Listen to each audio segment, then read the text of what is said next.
so much for your patience. We had a little bit more of you that were having some trouble getting in, but I think we got pretty much everyone in this session and we are ready to go.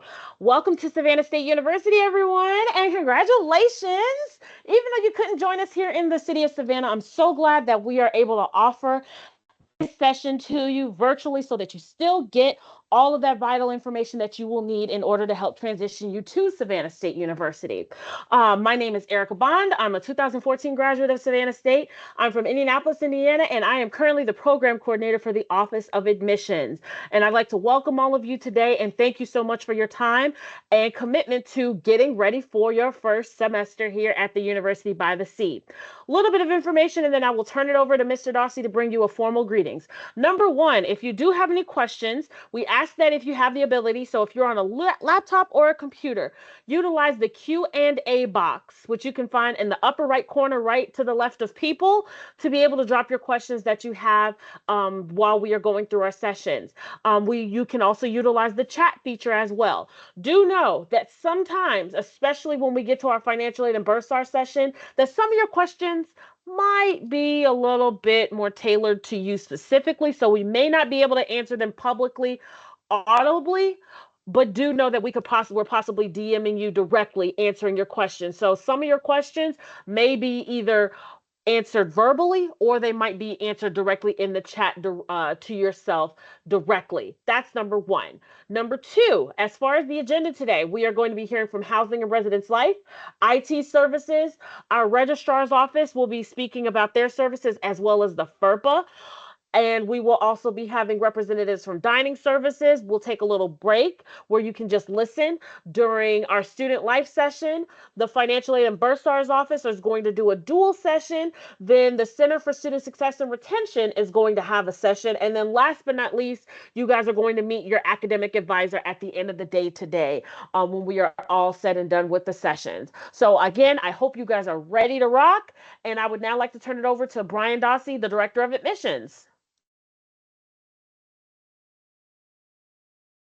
Again, good morning, everybody, and we're so glad to have you here at our beautiful, wonderful institution, Savannah State. As Ms. Bond said, my name is Brian Dossi, and I am the Director of Admissions, as well as I am a proud graduate of this wonderful institution. And on behalf of our interim president, Ms. Cynthia Robertson Alexander, our administrators, our faculty, our staff, our current students, and even some of our alumni. Again, we welcome you to this session and thank you for choosing Savannah State University as a school that you want to continue your education.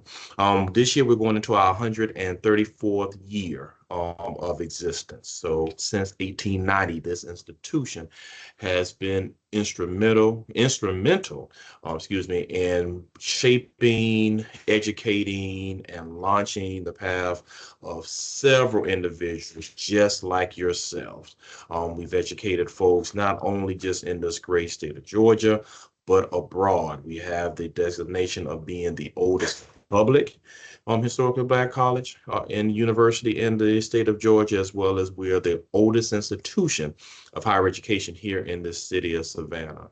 So as you are getting ready to now make that transition onto this campus, you would now be a part of what we call that Tiger family. So as you transition from your physical family, you'll be here with your Tiger family. So you'll have a whole nother set of uncles, aunts, and grandparents that's going to make sure that you have everything that you need so you can be a successful student.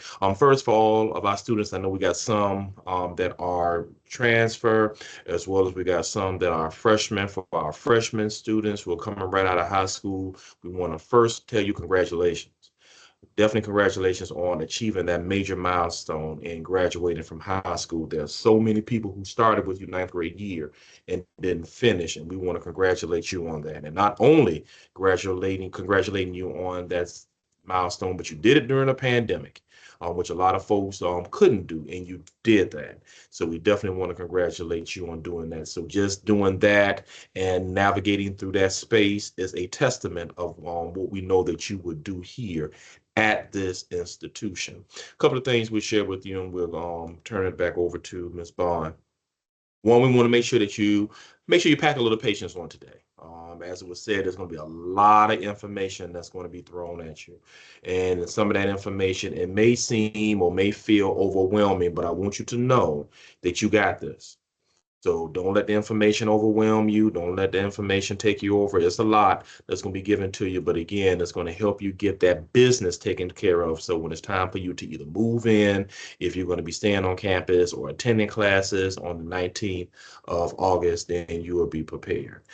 Make sure, as it was said, that you have a pen and paper, that you get information in regards to the various different individuals who are going to be speaking on today. So that way, after today is done and you have some additional questions, you can be able to have that point of contact that you can reach out to that can get you the information that you need. And then, two, again, have fun. There's going to be a lot of opportunities for you to get connected on this campus. You'll get some information from our student life director a little bit later on in this program to let you know all the ways that you can be able to connect.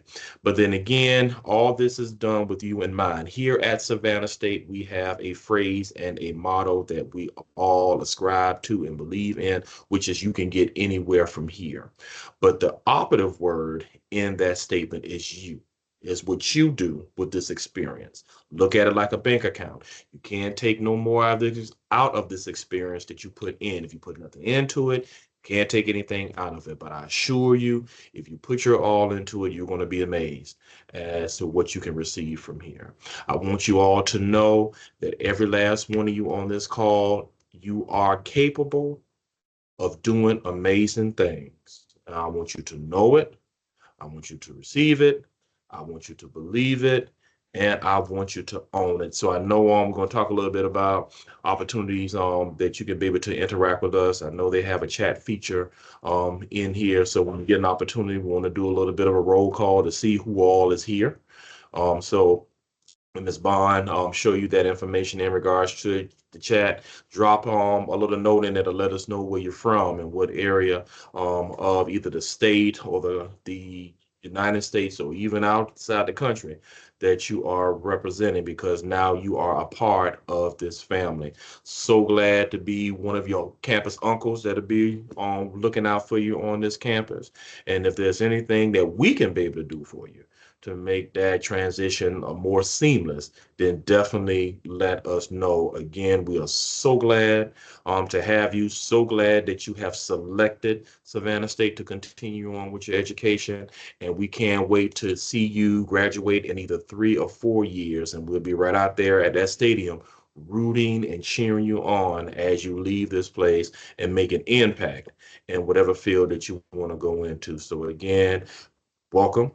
And we look forward to seeing you in a couple of weeks. Thank you again, Erica. Thank you so much, Mr. Dawsey. Everyone, one quick message and reminder before I turn it over to Mr. Sharp. Mr. Sharp, feel free to go ahead and share and load your presentation while I make this note. Um, as you as you guys see, we are going to have a lot of information from the various departments that we will have on with us here today. We do ask, because there's many of you, there's going to be well over 100 of you that are going to be in this session with us today. We do ask that you keep your questions relevant to the particular session that we are discussing, because, for example, we do see a lot of times maybe students put in a dining services question right at the beginning. We don't want to miss your questions. So keep them to the particular session. We always give time at the end of each of the presentations for you to ask any questions, and there will be a moment when we can answer anything that may have been missed throughout the presentation. So please, if you can keep housing questions related to housing, IT questions related to IT, it just makes it a lot easier and a little bit less frustration. We will let you know when we will give you time to be able to ask any questions that you might have about anything. And then, of course, we do not want to miss your questions. With all of that being said, I would now like to turn it over to Mr. Michael Sharp, the Director of University Housing and Residence Life. Hey, Ms. Vaughn, give me 1 second. I am on my tablet, and so I need to load that presentation onto my tablet. Okay, no problem.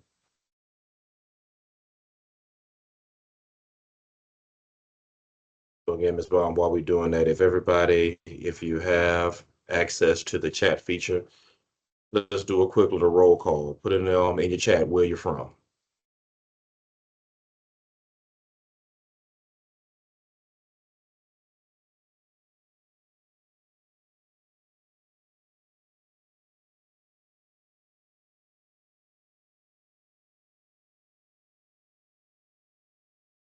All right, I see we got Tampa.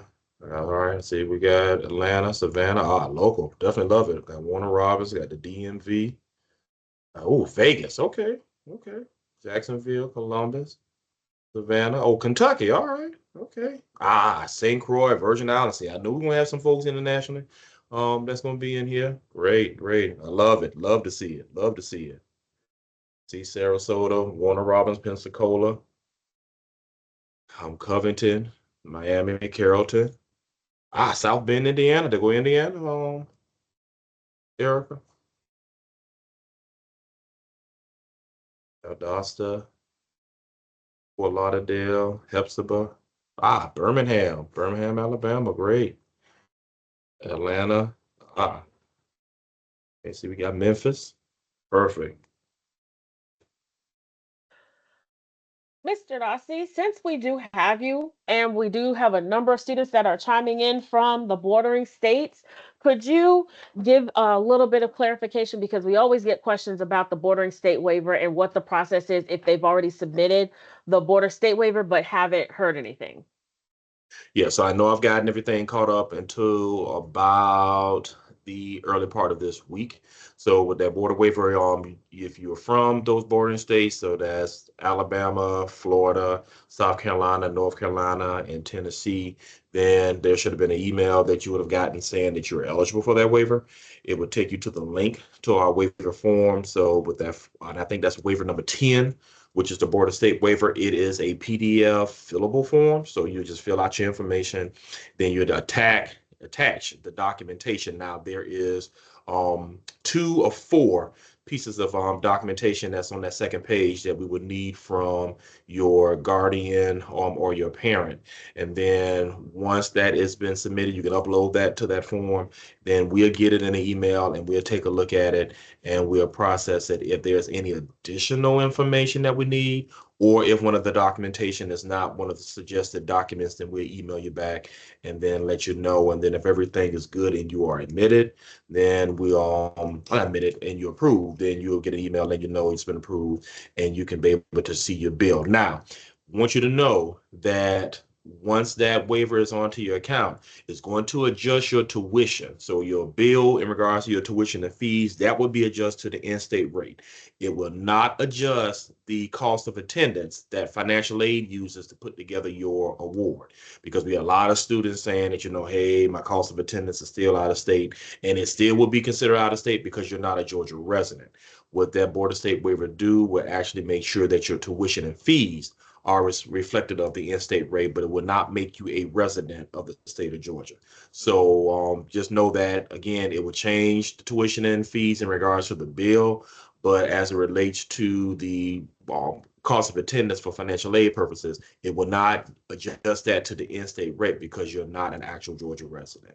So if you have any questions in regards to that, then we'll make sure that we'll put the waiver email out there. I check it, and we're going to go through those who have submitted it about this time last week up until today, and then we'll get that information out there. So Thank you and I so much, think Mr. Dossi, for that update about the border state waiver. So, students, if you have not done the bordering state waiver, there is still time to submit your application for the border state waiver and your documentation. And as a reminder, that's going to be our residents of Florida, Alabama, South Carolina, North Carolina, and Tennessee.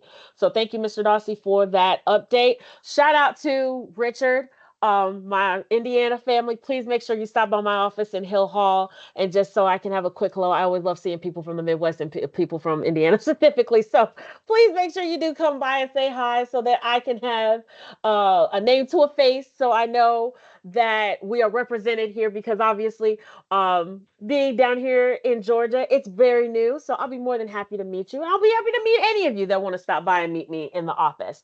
But I would now like to formally turn it over to Mr.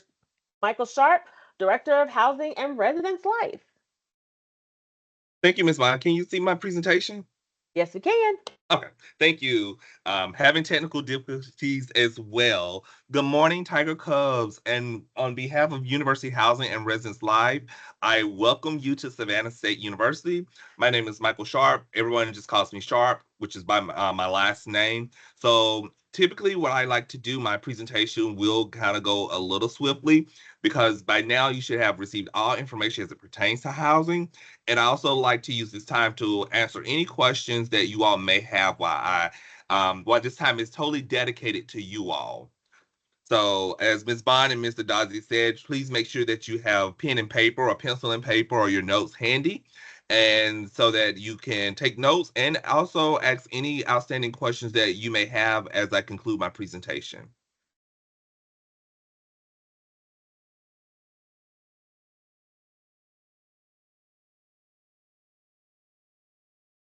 So by now, you should have completed your housing application, and you had the opportunity to select from um, two of the residence halls that you see on the screen. Camilla Hubert is all female, so of course males would not have the opportunity to select from Camilla Hubert, and Richard R. Wright Hall is all males, and so females would not have the opportunity to select from one of those facilities. But other than that, you would have been able to select from Tiger Court, and once that facility was filled, you would have had the opportunity to select from Tiger Place. And of course, if you were admitted on the latter part of the summer, then of course, once these facilities were filled, then the Living and Learning Center became online, and which is the overflow facility.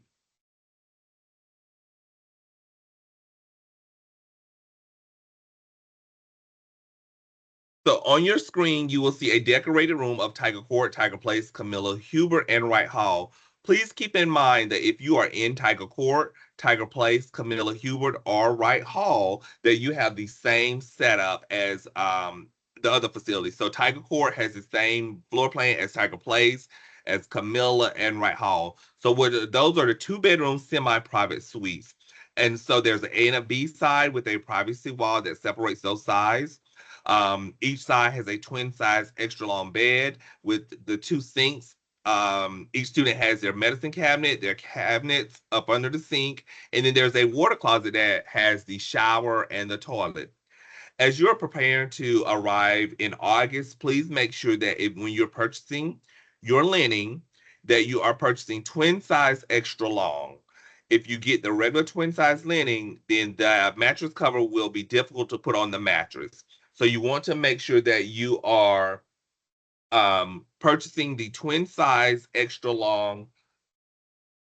Sorry, 1 second. I am also in another have something else going on, running processes, and something just popped up. So you want to make sure that you have a twin size extra long mattress cover or linen. And then also when you're buying your shower curtains, please make sure that you buy the extra long shower curtains. And as I get to the ending of the presentation, you'll see on the suggested items to bring the length of those shower curtains. As I stated, you will want to purchase the twin size extra long. Now, on these pictures, you'll see that there's carpet on the floor. However, there is no carpet in Tiger Court, Tiger Place, Camilla Hubert, Wright Hall, or even the Living and Learning Center. So you want to get an area rug. We have since gone through and removed the carpet out of the rooms, and so there are luxury vinyl planks that are on the floor. In your room, you will also have a 3-drawer dresser, a desk with a desk chair. And as you notice on the bottom picture, that you'll see that you have a closet, or each student does have a closet on their side of the room.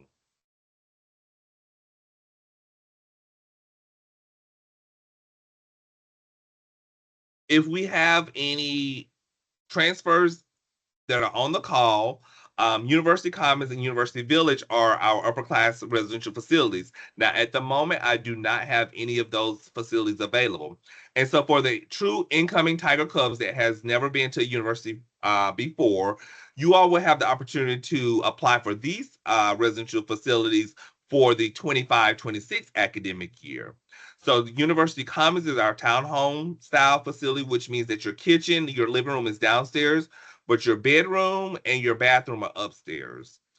University Village is apartment style. So there's a first, second, and third floor, and each floor, excuse me, each floor has the bulk of that property is a 4-bedroom, 2-bath apartment. And University Village, these are just some rooms of University Village. University Village does not have any carpet as well. It's a full apartment, like I stated, 4-bedroom, 2-bath with a full kitchen. So it's something that you all have to look forward for the 25-26 academic year.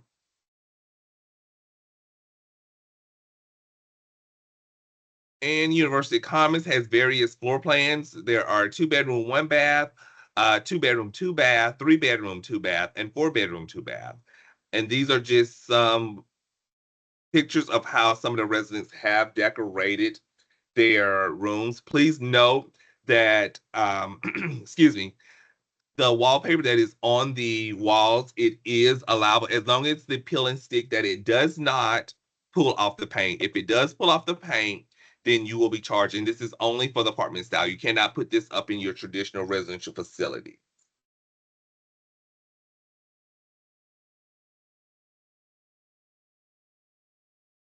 And so by now, you should have already received your housing assignment. Your housing charges, along with your meal charges, are on your student account. And so once you view your student account, which by logging to your PAWS, you can view that information, you should see 4 charges as it relates to housing. You should see your housing charge, your meal charge, your unlimited laundry charge.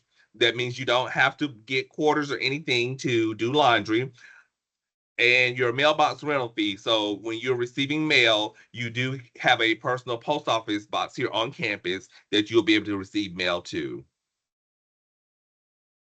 And again, as I stated, these are these charges that are associated with housing, and only resident students that will have a vehicle will be able to purchase a parking decal, or should purchase a parking decal. So, as I stated, by now you should have received your housing assignment with your residence hall, your move-in day, and within that email, you should have been able to click the link to schedule your move-in time. Please make sure that you arrive during that move-in time. Please don't arrive before, but during that move-in time. You want to make sure that you dress comfortably. It is hot here in Savannah. We've been going through some very heavy downpours in the latter part of the evening, but it is very hot and humid. So please dress comfortably. Please make sure that you bring 2 additional able-bodied people to assist with your move-in. So that's the student plus 2 additional people with a total of 3. When you are coming to move in, it is a hectic and chaotic day.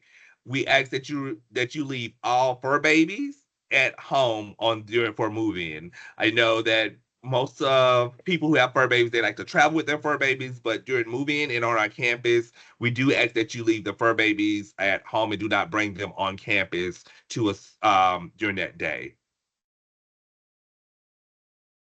As again, you should have received your housing assignment email and went ahead and scheduled your appointment time to move in. There is a cutoff time because that day is packed. And so your week of welcome activities will begin on that day. So that is the reason why we ask that you stick to that appointment time, because we have a very small window to get everyone here and on campus and get them moved in, and so that your week of welcome activities will begin. So in your email, there was 2 attachments. One was the suggested items to bring, and the other one was information on insurance. So please make sure that you pay particular attention to those items. Everything that is on this screen is also on that suggested items to bring attachment in your housing assignment email. Again, you can bring a refrigerator and you can bring a microwave not to exceed 700 watts. And the description of the microwave and the size of the refrigerator, they are displayed on your screen, as well as they are in that information that is attached to your email, your house assignment email. And I know that I will not have any issues with students bringing these prohibited items. Please note that these items are also attached to your house assignment email. So please make sure that you take a moment and peruse that information, and so that you will not bring any of these prohibited items that will potentially cause you to get removed from housing. I'm going to move forward over this presentation, these couple of slides, because I want to make sure I have time to answer your questions. Um, Also listed on your screen are some housing important dates. As you'll see, the payment deadline, the move-in date for each particular residence hall, when classes will begin, Thanksgiving break, your move out date for the fall semester, as well as the move in dates for spring 2025. As this information is displayed on your screen throughout the academic year, you'll receive updated information on the move out dates and things of that nature, as well as it pertains to spring 2025 as we get closer to those dates. But I'll give you a moment to take all this in.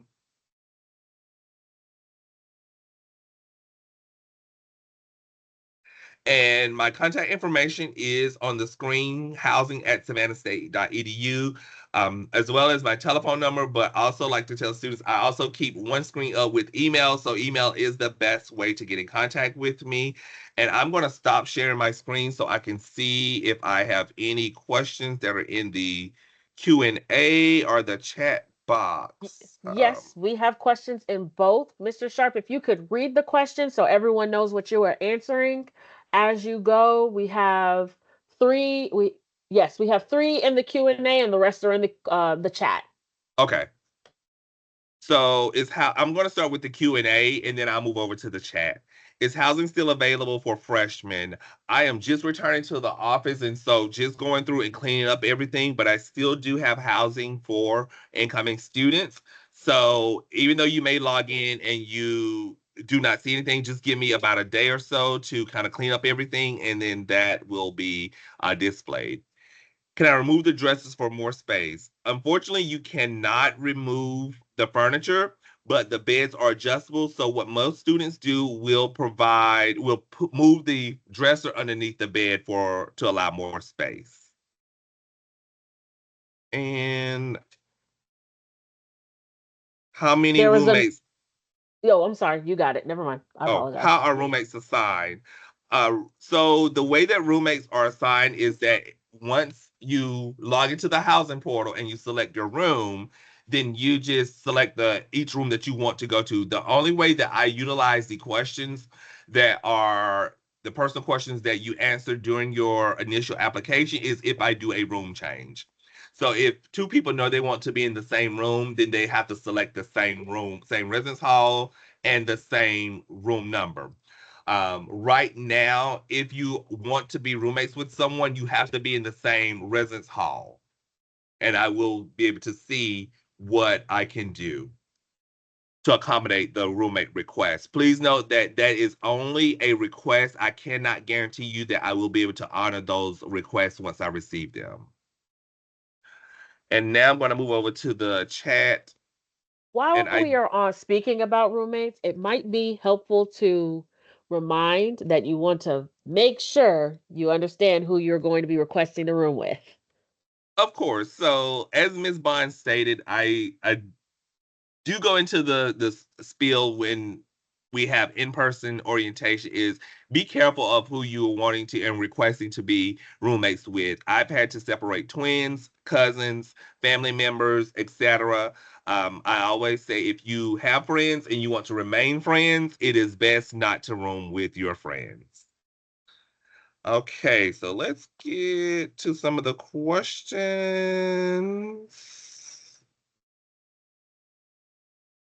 Were we supposed to fill out the housing application once we got accepted? Yes. So once you were accepted, you were supposed to complete the housing application. Is housing for freshman male still available? Yes. Uh, is there a wait list for those without housing? I have answered that question. Give me a few today and tomorrow, and some more rooms will start to populate on the housing portal for you. I haven't received any of my housing yet. So if you just completed your housing with last week, I was out of the office last week. I will have to process those applications. So I will get those processed between today and tomorrow and get that information out to you. May you repeat what was said about the shower curtain? You want to get the extra long shower curtain so that you make sure when you're showering that the water will not go outside of the shower and not end up on the floor.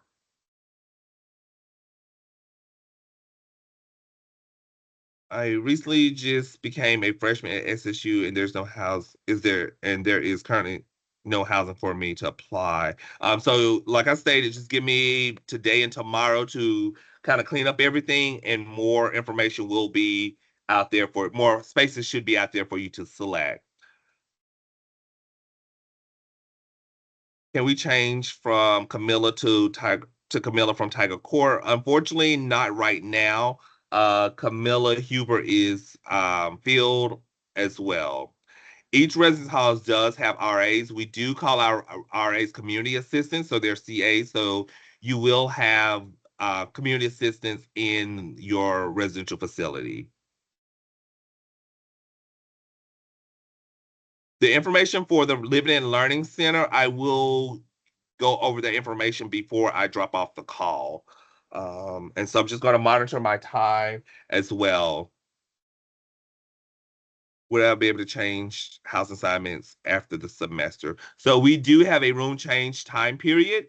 It is up until Labor Day. After Labor Day, then if you have not done your room change, then you are in your housing assignment for the remainder of the semester.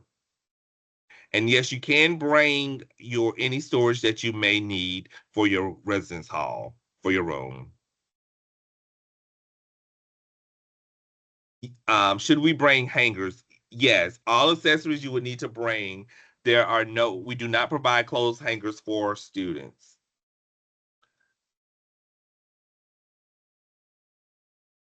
Uh, that one is about the Living and Learning Center. I'm going to go over that information. If you're an athlete or auxiliary that is moving in early because you are an athlete or you're part of an auxiliary, then you will move on that date. You do not need to book a move-in date.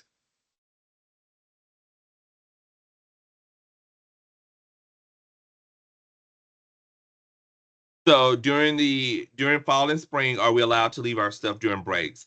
So if you are at the end of the semester, fall semester, when we go to winter break, yes, you can leave your items. You'll need to take home your things that you will need between the time that you move out in December and before the time that you come back in January.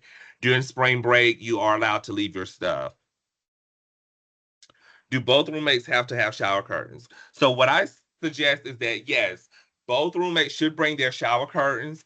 One roommate will put up their shower curtain for the fall semester, and the other one can put up their shower curtain for the spring semester. Will the students find out who their roommates prior to moving in? Yes. So if you have already received your housing assignment email, there is information in that email that instructs you on how to find out who your roommate is. For transfer students, are they able to move into Commons or Village before school starts? If your housing assignment says that you're in University Commons or University Village, you will move in on the date that was in your housing assignment email. If you're in one of the other facilities and you're trying to move to University Commons or University Village, right now I do not have any space in those facilities.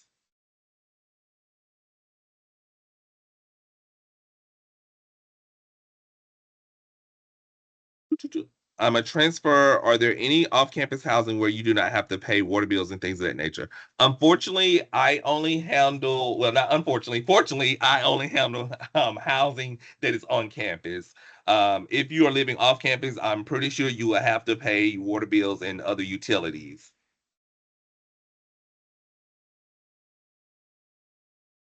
Can I ask about meal plans or is there a different segment? Ms. Bond, is there anyone from auxiliary services that will be on the Dining services will be on. Okay, so yes, you can ask dining services about your meal plan.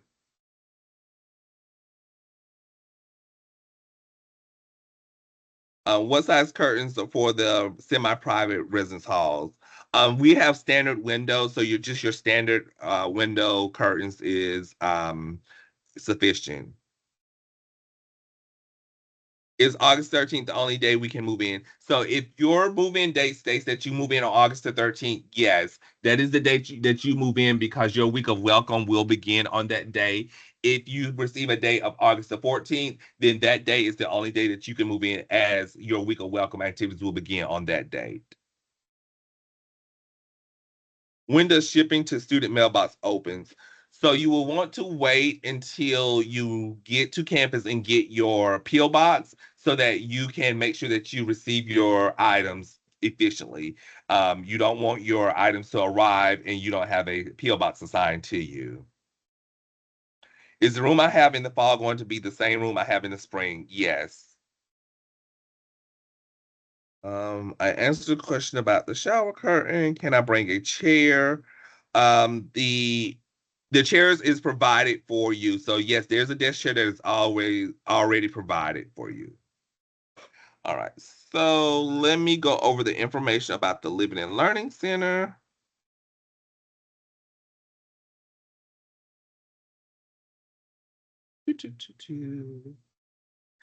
And I believe my tablet is starting to jump. So if you all see that I am the screen is shaking, my display, I believe, is about to go out on my tablet.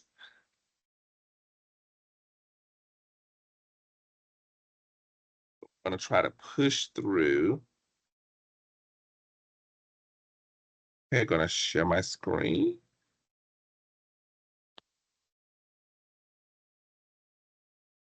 So let me get back to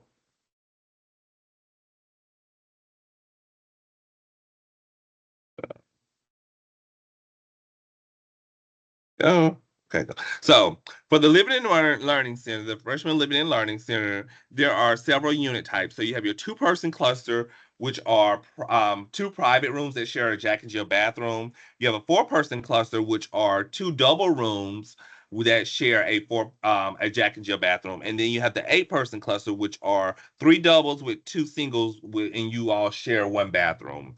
And so they're not eight people living together. So the floor plans for the Living and Learning Center.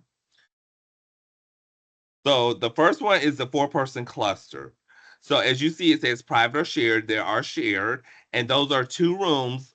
The two doors, each one has a door. So you have 107 and 108 that share a bathroom, a Jack and Jill bathroom between those two. So you see the two sinks, the shower, and the toilet. So if you are in 108, you want to make sure that you lock your door that enters into the bathroom because if you don't, your bathroom mates that are in 107 can come through the bathroom and come into your room. And so again, make sure that if you are not utilizing the bathroom, that that door is locked. You want to make sure that you have the same linen, which is a two-bedroom. I'm sorry, which is a twin size extra long linen for the bed. And then also you see that you have the two-person cluster. So again, those are private. So if you're in a two-person cluster, you are the only one in the room, but you are sharing a bathroom with the person that is on the other side. And then, as I stated, with the eight-person cluster, there are three double rooms with two private rooms, and those eight students that are on that wing will share the bathroom that which as you see that is inside the I call it upside down U, but it's kind of like on your own private wing. So there are three sinks, two toilets, and two showers. And in. And these are some pictures of how some residents have decorated their rooms in the Living and Learning Center.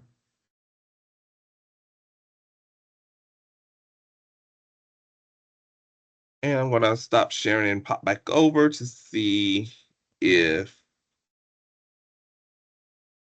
okay. Do athletes have the choice to live together? If your coach has submitted that information, I do try to accommodate those requests, but I cannot guarantee you that I'm able to. Does my residence hall key fit only my room? Yes. So your residence hall key only works for your room. All right. So I have went over the different clusters in the Living and Learning Center. Gonna pop over to the Q&A again, Miss Bond. I think I've answered everything.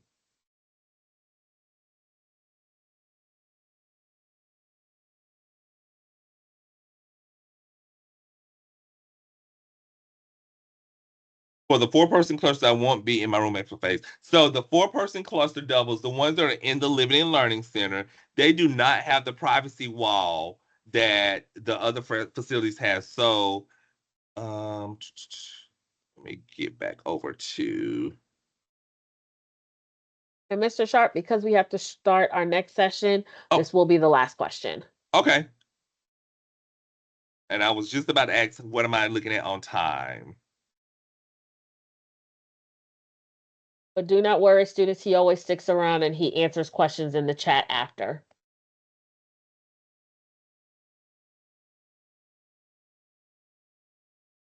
This is going to pull up. So as you see on the floor plan, the 2-bedroom semi-private suites in Tiger Court, Tiger Place, Wright Hall, Camilla Huber, they have the privacy wall. In the Living and Learning Center, there is no privacy wall in that facility. So only Tiger Court, Tiger Place, Camilla Huber, and Wright Hall has the privacy wall that separates the different sides of the room. The Living and Learning Center does not have the privacy wall.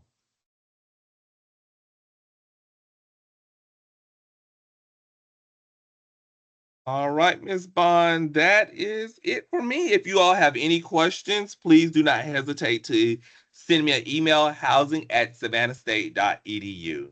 And I look Mr. forward Sharp. to see, Oh, I'm going to ask, okay, one final question that you do answer because it is a common question. What happens with roommate disputes? If you could explain that process. Got you. So if you have a roommate dispute, your first person that you'll go to is your community assistant. If there's no resolution from your community assistant, then you will go to the resident director, which is the living professional that lives in the building.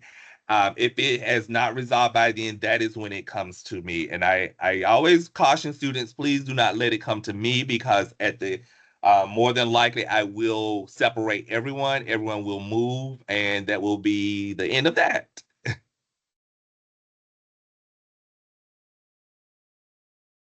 Thank you so much, Mr. Sharp. But I'm sorry, continue. I was going to say, but we do have processes in place to help mediate roommate disagreements. And I look forward to seeing you all in August. All right. Thank you so much, Mr. Sharp, for joining us here, because if I'm not mistaken, I don't think that you're here in the city with us. I think you're still out. So if you are, thank you so much for donating your time to be able to answer the questions and be on this session with us here today. I greatly appreciate it. Oh, you're back. Okay, great. Yes. Awesome. Okay. I'll pop over to see you. Okay, no problem. But thank you, as always, for being on this session with us. And students, if you do have any other questions, he normally does stay a couple minutes in the chat, and we'll continue to answer any questions that you guys drop that are brand new for it. And then feel free, everyone, to go back into the chat and see some of the responses that he does have, because you never know, it might be helpful information to you. For our next session, I would now like to transition it over to, because I know this is a hot topic for many of you, and that is going to be our IT services that we have here on campus. So I would now like to turn it over to Kimberly Pitts. And we have Erica Hernandez on deck next. All right. Good morning, Tiger Cubs. Welcome aboard. So glad to have you. Today, I'm going to give you a brief overview of what we offer in information technology services. I am the manager of information technology services. And today, we're going to discuss some information about your network account, your student email, some places you can go on our website, like a one-stop shop. You can go in one location to get numerous things done. We'll talk briefly about your pause account, student self-services, basically going on the website, one-stop shop, and then whatever student services we have available for you in IT. So by now, you've probably heard of your network account. We label it as your Tiger World credentials. So now your Tiger World credentials will also get you into not only the network here on campus, but it'll allow you to log into your PAWS account, your classes, which will be under D2L, and then you'll hear later on in the session with your advisor about EAB Navigate. Now we also have where your Tiger World credentials will also get you into your email. So the only thing you have to worry about is one password, one username.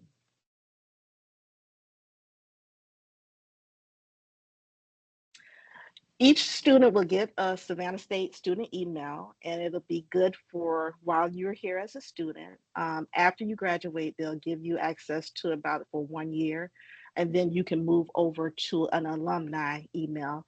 So when you graduate, you'll get information on how you can transition to your alumni email. Our student email is hosted by Microsoft Office 365. That'll be your web mail. You'll log into your email through the web mail. And then once you're set up on your email, then you can move to your Outlook apps on your phone, tablets. But the first thing we want you to do is sign into your web mail on the browser to get everything set up. Pause. Pause is like a one-stop shop. So in Pause, you'll be able to get to Pause, you go to savannahstate.edu, choose the option current students, and then you'll see an option for Pause. You'll click on that link and it'll take you to the Pause portal. You'll click on log into Pause portal. There you'll be able to register for your classes. You can view your class schedule. You can view your financial aid. You can check your grades. You can view and pay your bills. So a couple of things you can do within Pause where you don't have to be going all over the place is right there in one location. And again, to get into Pause, you will use your network login Tiger World credentials.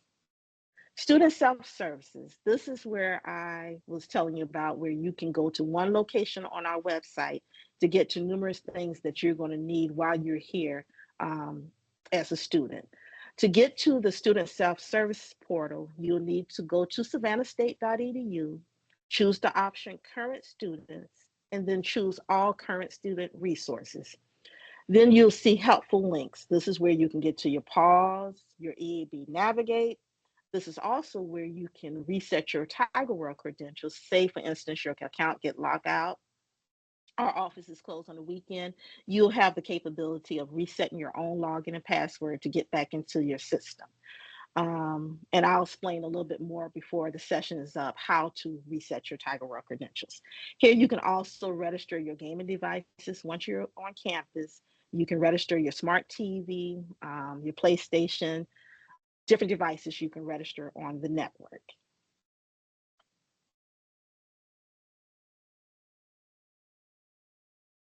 Microsoft Office 365 is also not only for your email, but you'll have access to the Outlook app. You also have access to Word, Excel, PowerPoint, and other applications that's under Office 365. OneDrive is very important, and I recommend that every student utilize it because what happens, you may be working on a research paper, say it's a 10-page paper and you're on page 5 and you got everything typed in and all of a sudden your laptop or your desktop crash, and then there's no way to get that document because once your hard drive crashed, in most cases you've lost everything. If you were logged into OneDrive while you were working on that paper, it automatically saves your document to the cloud. So then if you had to get another laptop or desktop, you can continue where you left off with your research paper. So if you need help logging into OneDrive and learning how to sync your files, we have a help desk. We'll be able to assist you in doing that. We also have printers in the classroom lab. So say you don't have a laptop, you don't have a computer, we have labs on campus on different locations where you'll be able to still do your homework, your assignments, and there's also a printer in there where you'll be able to print. You'll swipe your ID card at the printer to retrieve your documents. And one good thing about swipe to print, you'll get familiar with the different labs on campus, but you may be in one lab, the printer's down. You have the luxury now of going to a different lab, retrieving that document that you were working in the other lab. You just swipe your card and you'll see all your documents that you need to print. If you have questions, we'll also be able to help you in our help desk location, and we'll also have instructions in the computer labs on how to swipe to print. Our service desk is located physically on campus. We're located in Morgan Annex, and we'll help you with any hardware, software upgrades you may need on your personal computer, free of charge. We'll also repair and try to repair and troubleshoot any issues you may be having with your laptop, or phone. We also provide free SSU software installation, say some classes that you have that we can install that software on your laptop as well. We'll provide network and email password resets for you. And to get in touch with us, if you're an online student and not physically here, you can always call us at 912-358-4357 or send an email to the service desk at savannahstate.edu, and a ticket will be generated to assist you. If you want to physically come in, then you'll just come down to Morgan Annex. Some helpful tips. Due to security, we try to keep everybody safe. So we require you to change your password every 6 months. So while you're on campus, you'll get an alert that, hey, your email password needs to be changed, or your network password is all one password now. If you need assistance, we'll be able to help you with that. I also want to stress to students, when you're in your email, because we have what they call bad actors trying to target college students, trying to get access to your personal information, they'll try to send you emails that look really good, like they're offering you a job or something that to trigger your attention. Please do not click on any links. Don't click on it, because Savannah State, when you register, we have your information. So we're not going to call you to or email you to get your information. So if anybody's requesting information, delete that email as soon as possible. If you're unsure, don't click on any links, but contact the help desk and we'll be able to let you know, no, this is spam, do not click. You want to make sure you keep your refund safe. So do not click on any links. Don't provide your bank account information. Don't provide Social Security. Don't provide anything. All right. Again, we're located at, you can reach us at 912-358-4357. Send an email to the service desk at savannahstate.edu. Now, I want to go briefly to show you how to reset your Tiger World credentials. So what you'll do, you'll go to savannahstate.edu. We recommend that you do this first on a laptop or a desktop and not your phone until you get familiar with how to reset your password. Then you can always use your phone. Those who are on the call right now may just only have a phone, so you can still pull your phone out. The only difference is when you go to savannahstate.edu, you're going to have to look at the little hamburger link in the right-hand corner, like 3 bars. You'll click on that to get your options. Those who are on a desktop or laptop, you'll see it look just like what it looks like on the screen. You want to go to savannahstate.edu and you want to choose the option current students. So when you click on current students, you'll see another little window open up. You want to go to all current student resources. Remember earlier in the session, this is how you get to that student self portal. You'll see the little box at helpful links. You can get to numerous things. To reset your Tiger World, it's going to be called Network Login Info. Want to click on that. And you want to put in the information that they're asking. You put in your 915 number. You put in the last 4 digits of your social. and you'll do your birthday month, the birthday day,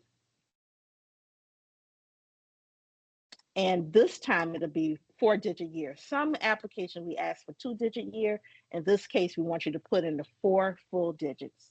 So you put in that, and then you hit submit. Another screen will pop up and it'll give you some instructions. So when you read everything it's telling you, and when you're ready to begin your password reset, you'll click on begin password reset.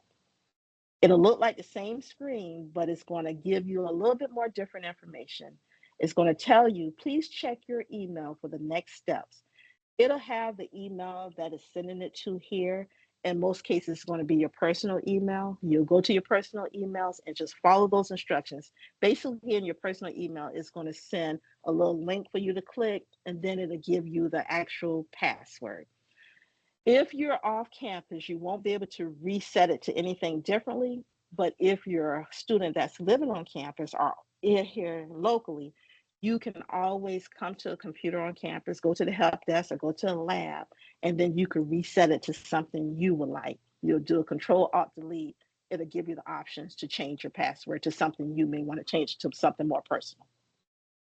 I also want to stress that it may be times that you get locked out your account. It could be that you put your password in more than once. I know after 3 tries, it's going to lock you. Don't panic, especially if it's on a weekend. You can't get in touch with us.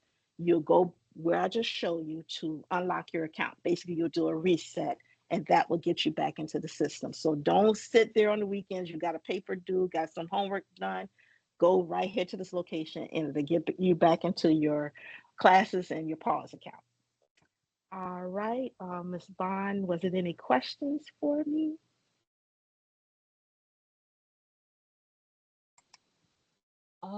Let me take a And look. I'll take a look too. Oh, I think I see. Okay. Okay, yeah, you do have a couple of questions. Okay, so how Can do we I, bring a printer for uh okay, yeah. Can you bring a printer? Do you see where that yes, question is? Those questions below are all the okay. questions. All right, so can we bring a printer for dorm rooms to print our work? Yes, you can bring a printer. At one point, they were not allowing it to connect to the network, but now they are. If you have any problems, just go ahead and contact us, and we'll actually send a technician to you to assist you to connect that printer in your room. The next question, how do I log into my PAWS account, and do I already have access to the login, or do I have to create one? Okay, so I'll show you how to log into your PAWS account. Do I have enough time, Ms. Bond?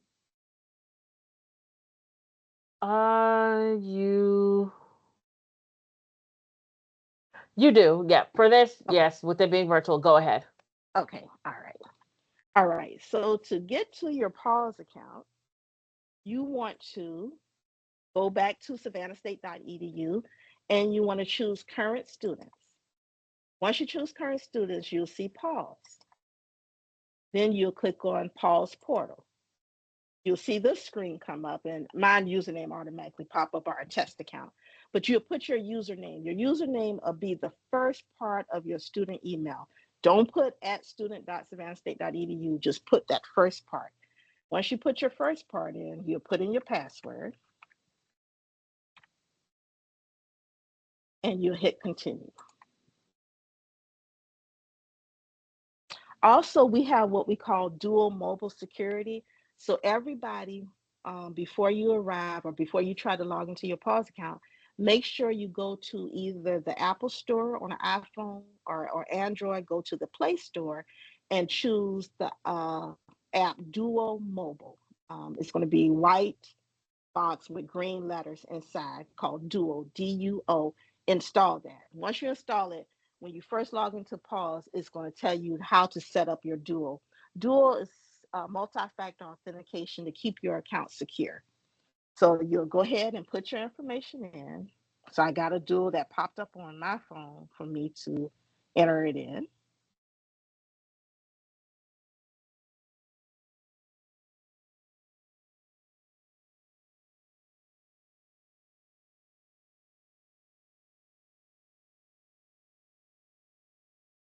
And this is pause.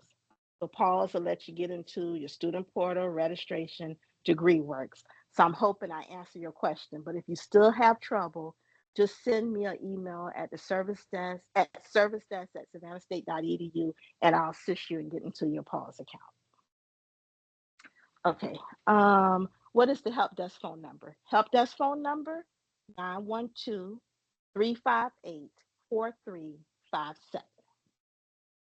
Yes, we do have loaner tops. I was told that loaner laptop computers were provided to students. Is this true?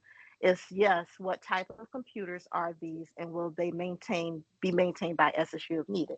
Correct. So there are going to be Dell laptops. You'll be able to check one out the very first day of school. You'll contact. We'll send you a notification out. So make sure. Another thing we always suggest: check your student email every day. You're going to have professors emailing you. You're going to have financial aid emailing you. So you don't want to miss out important things that you need to do. So check your student email every day. You'll receive an email from IT letting you know how to reserve that loaner laptop. And yes, we will keep that laptop maintained. Have any problems, you'll come down to Morgan Annex, we'll research it. We may even swap you out with a computer, depending on what the problem is. When I do that, it's not working for me. Okay, so Hunter, if you'll just email service desk at savannahstate.edu, put in your name for me, your 915 number, and a contact number where I can reach you, and I will help you get into pause. When I do the reset, it's sending the email to my Tiger email, but I do not have the credentials to get into the Tiger email.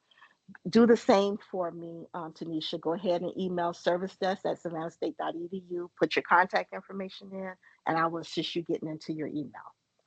I don't have access to my email because when I sign in, it says my email isn't verified. What do I do? Same thing. Email service desk at savannahstate.edu, and I will reach out to you. Will I be able to log into pause and pay my fee for this semester before the deadline? I believe you're going to have financial aid. They'll be on as well to be able to assist you with that question on what the deadline is for you to be able to pay. Do we need a cable to connect our laptop by hardwire? Yes. So make sure you bring, if you need to plug it into. Now, every building don't have an Ethernet, so only certain buildings do. Your RD, when you speak with housing, they'll be able to tell you if that building that you're going to be staying in has an Ethernet port. When I try to log into my SSU email, it keeps trying to log me into my previous college. How do I adjust that? You will have to clear your cache in that browser. Email me again with your contact information, and I'll assist you on how to clear your cache. Are loaner laptops free? Yes, they're free. They're basically part of when you register and had to pay all your fees. That's included in all that, so you don't have to worry about paying anything for the laptop. Can I bring my own laptop, and will I have a space for a desk computer in the room? You can bring your own laptop, yes. And I believe you should have space. If Mr. Sharp is still on, he'll be able to tell you if you have room for a desktop computer. But we do have students that did bring their desktop computers in. And let's see, is anything in the Q&A? Okay, so Ms. Bond, I think I got all.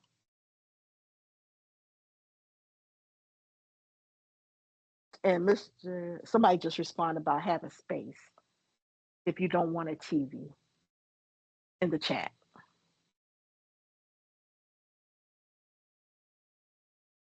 That question, I would suggest, can you bring your own, will you have space for a desktop computer? I would suggest reaching out directly to Mr. Sharp in housing to answer that question for you. But that does look like the end of the IT related questions. So thank you so much, Ms. Pitts, for answering those questions. And again, students, if you do have any additional questions, email Ms. Pitts at servicedesk@savannahstate.edu. Again, that's servicedesk at savannahstate.edu. With that being said, it looks like she's ready to go. I'm going to now transition it over to the registrar's office to Erica Hernandez. All right, good morning, everybody. Can you see my Morning, slides and hear me Erica. okay? Good morning. Okay, awesome. So I'm Erica Hernandez. I'm the Registrar Support Coordinator for Savannah State University, and I'm here to talk to you about the services that the Registrar's Office provides, as well as present some very important information about the Family Education Rights and Privacy Act and how that federal law applies to you as a college student. So the Registrar's Office is home of student college records. We process transcripts, evaluations. We fix any kind of registration issues that you might run into when you're trying to register for classes. We can provide you enrollment verifications for like insurance purposes or scholarships. You can order a transcript from the Registrar's Office. You can look at your degree audit through DegreeWorks. We process your graduation applications. We have a Veterans Affairs Office, and I'll provide information in the chat if you're going to be using VA benefits. So any kind of student record, any kind of change that you might need, it comes through our office.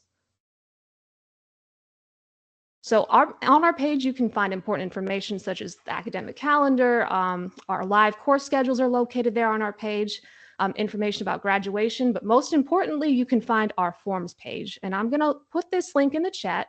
So any kind of requests that you may need to make concerning your academic record can be found here. If you want to change your major, if you want to change your name, if you want to withdraw from a class. So hold on one second. Let me just go ahead and put that link in the chat. I want y'all to save this, bookmark it somewhere because you are going to need it at some point in your educational journey. Also, I want to note that these forms are not very mobile friendly. So if you need to fill one of these out, please open it up on a desktop or a laptop. Now I want to transition to FERPA. So what is FERPA? This is the Family Education Rights and Privacy Act. It is a federal law that protects the privacy of your education records. So that includes your grades, your financial aid information, your student bill, your housing.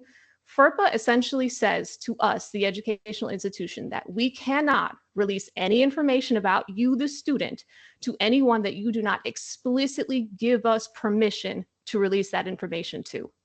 Now, we can disclose third-party information, directory information, so like to your parents, legal guardians, and immediate family. And that third-party directory information is things like your name, what major you have, when about you attended the degrees that you've been awarded, your hometown, if you're in a sports activity. And this is typically just for scholarship purposes. A lot of organizations will reach out to us to say, do you have any biology students that would qualify for this? So in that case, we would release just basic information about you for your benefit. So what does FERPA mean to you as a student? So this applies to eligible students who are 18 years or older who attend a school beyond the high school level. You have the right to see your record and make a request that the school request any mistakes on your record. And it also means that your parents, or your family members, anybody else related to you has to have permission to view your information. And there is a way for you to grant your parents or your guardians permission to see that. So we actually have a FERPA form, and I'm going to go ahead and put that in the chat. I'll also show it on screen, where you can sign this release and provide the information for the individuals that you want to have access to your record. Also, you can refuse to permit the release of directory information as well by submitting a written request to our office at ssu-registrar@savannahstate.edu.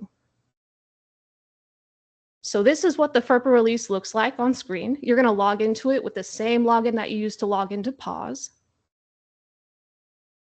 And then you're going to provide the contact information and the name and the phone number and the relationships of the individuals that you want to access your record. You're also going to create your FERPA password. And this is important. You want this password to be simple enough that the people that you want to have access to your record will remember it, but still secure enough to where like only y'all would know what this is. And you need to make sure that you discuss this password with those individuals so that when they call to ask about your record, they can go ahead and give it. That way, all of your information is secure. All right, this is our information. We're located on the second floor of Hill Hall. That's our phone number, email address. If you have any questions, just to save time, I'm going to go ahead and stick around to answer any kind of questions you might have. If it's specifically concerning your transcript, I'll put my email in the chat so that you can go ahead and email me your name and your ID number. Thank y'all.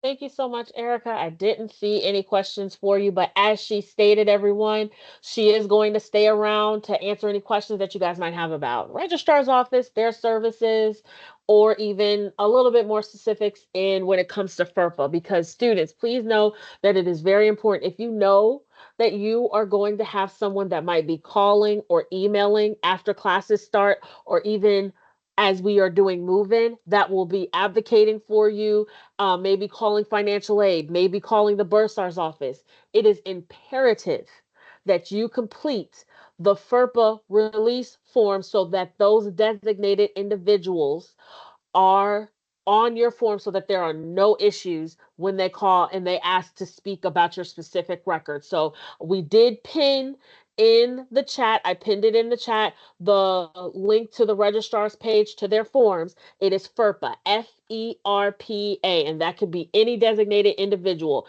Even if it is a parent or legal guardian, we are still going to have to see that that person has been given written permission about your record so that we can give that information. So please know that if you are going to do that, that person is going to need to know that password.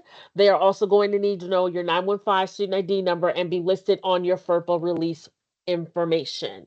So again, thank you so much, Erica. Now, because we did have a question a little bit earlier where someone was asking in reference to our dining services. So I'm now going to pass the microphone over to Jessica Thomas. She is on here. Give me 1 second. I'm trying to help her in the session.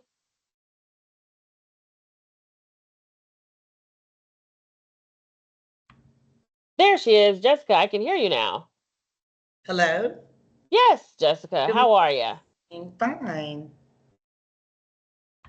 All right. Let's see if I can pop up on here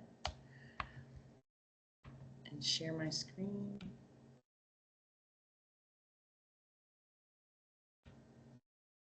Oh, you are the best.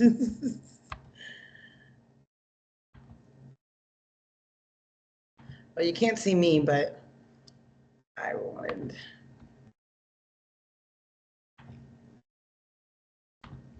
All right. I don't know why it's not showing me, but it's okay. We're going to move on. Well, welcome. My name is Jessica Thomas, and I am the Assistant Residential Dining Director for our campus dining. So I want to just tell you a few things about what your meal plan is able to purchase and some of the other things that we have to offer. So on this screen, you'll see that we have all of our, on the top will be our retail locations, the Corner Cafe, which is the same as Starbucks. It's just we proudly brew Starbucks.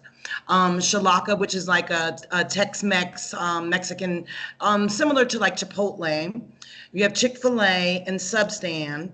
And out of all of those areas, the only place that you would not be able to use your meal plan is with Chick-fil-A. All other places, all other venues, you can use it, and you'll also be able to use them at the Claw Down food truck, the Dining Hall King Fraser, and the Tiger Express Diner, which we do plan to open up this year. It has been kind of a, they were not open this past year, but we're definitely going to have them open this year. So we'll just have more venues for you all to come to. So at King Fraser Dining Hall, it's a little different than our retail locations because you can dine in and you can, which you can dine in at the retail, but here it's more like, it's kind of all you can eat where you can go in, go to any station you like, and get anything from pizza, pasta, a classic meal like your normal like meatloaf and mashed potatoes, or a healthier meal if you like a healthier choice. And we have a grill and and all of these items for you to go to at King Fraser. We also offer our Be Well selections. They are just healthier choices. We always have, like every month, we'll have a couple recipes to give to people to let you see some of the things that are healthier options that we have to offer. And then we offer them at least once a week on the Be Well station, something healthier and something even for vegans, vegetarians, things of that nature.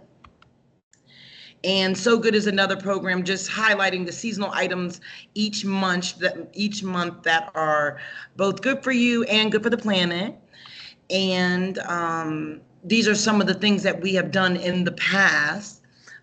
We had students for the Soul Taste of the World. We had a student come and ask for every taste of the world that we could offer. So we had we had Jamaican, we had oxtails, we had Italian, we had a little bit of everything. We had Mexican, or Spain.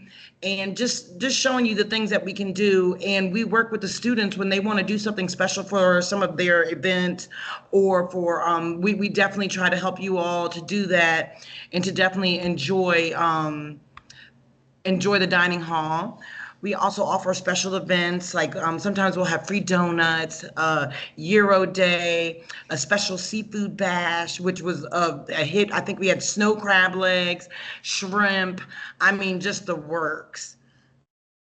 And here is the meal plan. Now, the prices, I'm not sure of the prices, but we still have the same plans. So the prices may have changed somewhat, but we have meal plans for 20, 15, and 10 to kind of fit your needs. And then you have another residential 10 meals. So we have lots of things to offer for you. Most people have already gotten them. If you have not, you would definitely need to reach out to Mr. Sharp at Housing, and they'll be able to get you one. There is a deadline, and I will get that for you and put it in chat. I think that's it for me. Did you all have any questions? The only question which you did answer on the latter part was how this change meal plans, and you would need to email Housing with your 915 and your name and the new meal plan that you would like to change to. Now, Jessica, one other common question that we do have is, what is the difference in recommendation for maybe freshman students in when they might be considering changing to 20 meals a week versus maybe the lesser meal plans, such as 10 meals a week? Okay, so 20 meals a week will put you where you can eat every meal here every day for the entire week. And it's not 21 because we only serve brunch and dinner on Sunday. So that's where the difference is. So I suggest, if that is something that you'd like, to try the 20 meal. But if you do not eat every meal and you want to go down and try something different, you can go down to the 15 is good, because then you don't have to eat every meal. But and that still seems like a little bit much. I also put into consideration that you can buy your drinks from Starbucks with your meal swipe. So that's another option as well. And the 10 is if if you're more of a snacker and you have things in your room, but you want to have a couple meals at the cafeteria or at the the retail location, then you have that option as well. To me, the 20 was the most popular for people, because even if you do not eat every meal again, you're still able to go get drinks from Starbucks. And I know that a lot of people like that. So I hope that was helpful. Yes, that was helpful. And then just as a reminder for our freshman first year students, if you're living in any of the freshman first year facilities, you do not have access to a kitchen. So you can bring the microwave, the mini refrigerator, as Mr. Sharp had stated, but you do not have access to a kitchen, which is where we are recommending the 20 meals a week, so that you are covered for every single meal throughout the week from Sunday to Saturday. So to put this in perspective, let's say, for example, you are in your freshman first year facility and you choose 10 meals a week for the semester. Now remember, meal plans start on Sunday. So let's say that you eat on Sunday. brunch, and dinner. That's 2. Monday, breakfast, lunch, dinner. That's already 5, and you've already gotten to Monday. Let's say that Tuesday, you eat breakfast and dinner. And then Wednesday, you eat breakfast, lunch, and dinner. That's all 10 meals. Your meal plan will not start back over until Sunday. So that means Thursday through Friday, through Saturday, you will not have any meal swipes at that time. And you will then have to figure out whether you have some flex dollars or if you have your own cash money to be able to eat for the rest of the week. So be very, very intentional when you are choosing your meal plans for the semester if you're a fresh and first year student. But obviously, if you're a transfer student or a student who's living in the upper class of facilities, you will have a kitchen in your individual facility. All right. Thank you so much, Jessica, for your time here today. I greatly appreciate it. It's always nice to see your smiling face as always. Thank you. All right, Mr. Stowe, we only have a couple minutes because we are technically a little bit behind. We should be ending your session, but I do want to give everyone the opportunity and a chance to just be able to take a break from just having to visually look at the screens. So we are going to take about a 5-minute break, everyone. So feel free, you only have to listen during this portion. But Mr. Stowe, if you could just take a couple minutes just to talk about a little bit briefly about student life, but mainly what the students can expect when they come for Week of Welcome. Stowe, are you there? I am absolutely here. Awesome. We have 5 minutes because we I are got you. over. Yep. Yeah. There's no problem. We are getting ready for our last. Okay, we're getting ready for our last event, so it'll be perfect. So give me just 1 second here. You're going to say yes to.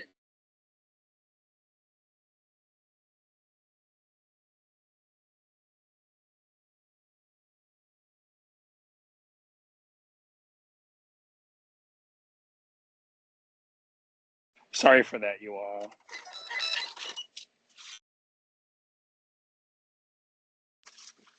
Like I said, we are getting ready for our last event. So I am moving about everywhere. Summer school is ending. My name is Mr. Stowe, and so we have events. My office is over all of student program, events, activities to get you engaged in your college life. So if you follow us on Instagram, our Instagram is SSU Student Life. You will see all that we have to offer. So we have the fraternities and the sororities that we have to offer. You'll see our Greek life page. If you're interested in Greek life, that's where you'll go to our the information session. So if you are a new student, if you're a transfer student, you will not be able to join Greek life until you have 12 credit hours.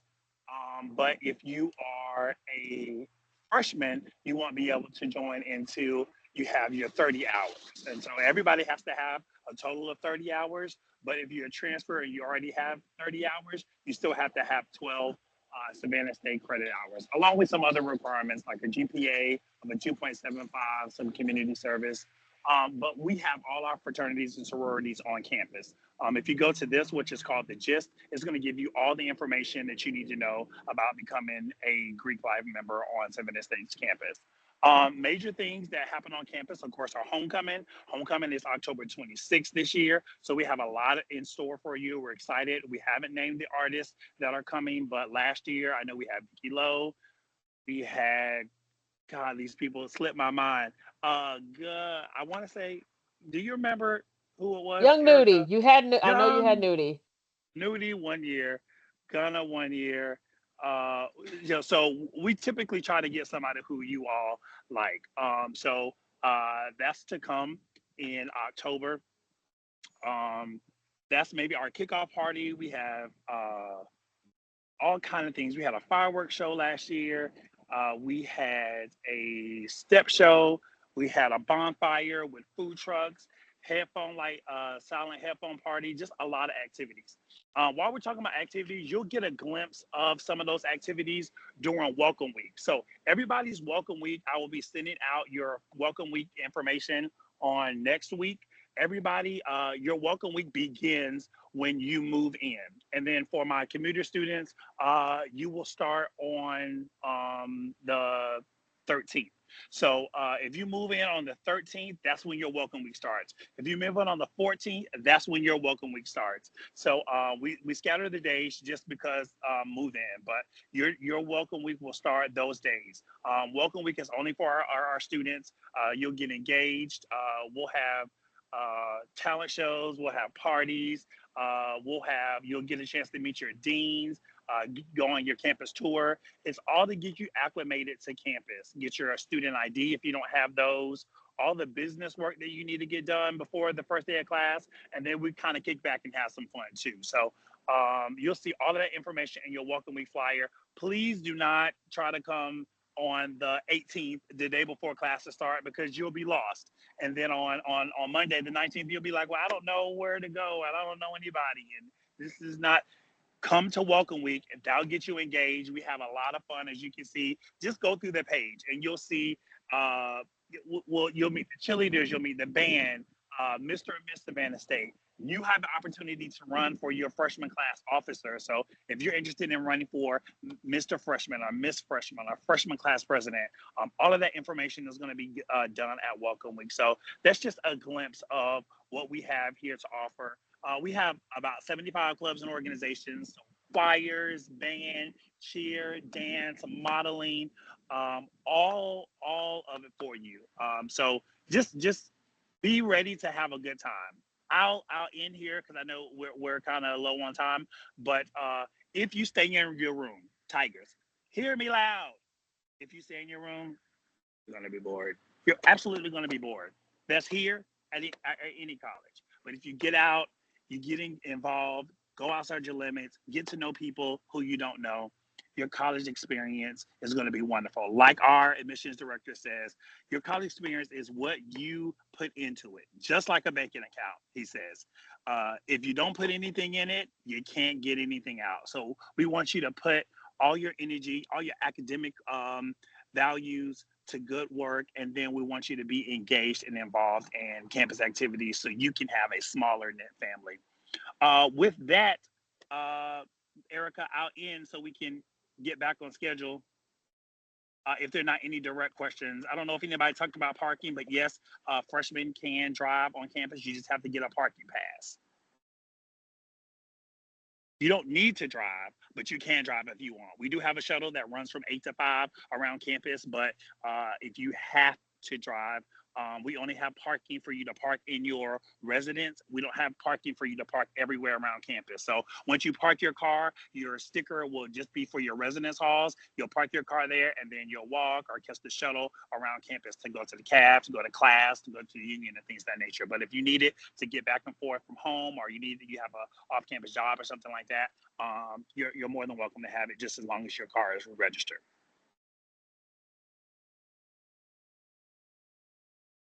I did not hear any dings, Mr. Stowe, so I'm going to assume that we don't have any questions at this time. But Mr. Stowe, are you on your phone? Are you able to stick around just in case a question or two comes through afterwards? I will. Do me one favor. I want to give away a jersey. So I'm wearing one of our Savannah State jerseys. I have about 3 to give away in this session. So if you take a picture, if you take how do I get my parking pass? You get your parking pass from the police station, but when you come for welcome week, we'll have that information for you. And you get your ID when you get here as well for welcome week. I also did just put parking information in the chat as well. Okay. If you turn on your screen so I can see you right quick, if you turn on your screen and screenshot that you're here, and then you post it on social media. Hey, I see you, Jalen. I see you, Brandy. I see you. Let me see, Ian. Hey, y'all screenshot for me. I just hate seeing these these digits. Hey, y'all. All right. I love it. I love it. Screenshot that you're here. Tag us on Student Life, Savannah State Student Life. And if you follow us, you tag us. The first 3 people who do it, I'm definitely going to give a jersey to. So SSU Student Life, follow us. Take a picture of you being involved, screenshot us, all that. Miss Pamela, James, I can't see everybody. I wish I could. But I see Tamara, Nicholas, Jalea, I think, Tamara. Okay, that's it. That's all I have. That's all I have. I can't take up too much time. But it's good seeing y'all faces. Thank you again, Mr. Stowe. Sure. And thank you. I know that it was a very, very short break, everyone, but we do need to keep going with our session. I wanted you guys to be able to take a little breather, but this is where we are definitely going to need to chime back in and have our listening ears on, because we are now going to invite representatives from our financial aid and our bursar's office. Financial aid being your financial aid information, and the bursar's office is dealing everything with your bill and student payments. So I would now like to transition it over to Josie Shepard and Jeffrey Selby.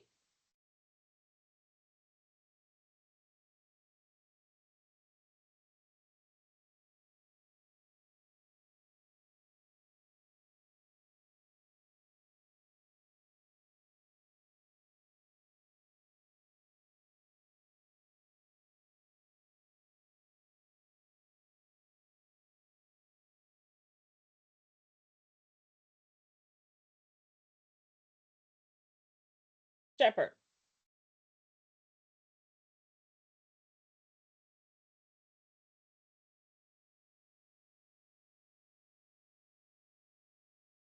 Hold on one moment, everyone.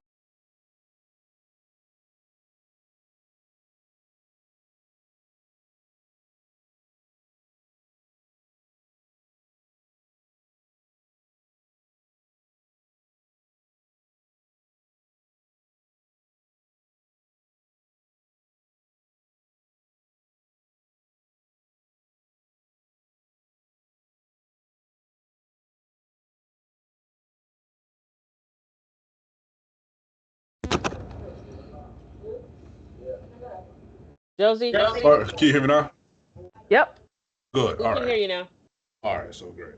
All right. So I'm about to share my screen. How you guys doing? I'm Josie Shepard. I'm the bursar assistant bursar here at Savannah State University. And I also have with me Mr. Selby, our financial aid counselor. I'm trying to share my screen right now. Can you Shepard, guys if you guys could speak up, because you do have a little bit of background noise. Can you see my screen? Yes, we can see your screen. All right, let me see if I can. All right, so I'm Josie Shepard. I'm the assistant bursar here at Savannah State University. And I have Mr. Selby here with me as well. He's our financial aid counselor. So the differences between our offices, the bursar's office and the financial aid office is, first, the bursar's office, we're the office that actually receives payment. So if you think about going to like a grocery store or anything like that, once you go in, you already purchase all your items. Once you get to the cash register and you want to make a payment, that is us. Financial aid, you can think of like uh, uh, your mom giving you money to go to the grocery store, you using coupons or gift cards or things like that. Bringing cash or cash equivalencies to the store, which you with you would be considered financial aid. Because what financial aid does, they provide you with scholarships, grants, and loan opportunities. Opposed to the cashier's office, we take payments, we assess your tuition and fees, and we also refund you for any overages that you may have paid. Important dates for you to remember for the upcoming semester is August 9th. That's the critical date that you guys need to be monitoring, because that is our payment deadline, which means that your balance on your account needs to be satisfied by that date to prevent any drops in your courses. We also plan on sending out 1098-T forms at the end of January. What that is, those are important tax documents that you guys need for your tax purposes. It shows all the qualifying tuition expenses that you guys paid for the 2024 school year. During your student account, So all you guys should be receiving emails from us if you already registered every Monday. It will have a student bill on at the bottom of it. To actually view that student bill, what you're going to want to do is log into your PAWS account. And once you log into your PAWS account, you're going to see this screen here. You'll see where it says Student Financial Aid, and where it says Student Accounts, it now says Bursar. Under this Bursar section, you have 3 columns that says Online Student Account Center, Nelnet Payment Plans, and refunds. What you want to do is click the Online Student Account Center, but now it says View/Pay Bill. Once you click that, it'll take you to the screen that shows you this. What this shows you is your live student bill. So where it says balance, this is going to be the live amount, this $2,081.96.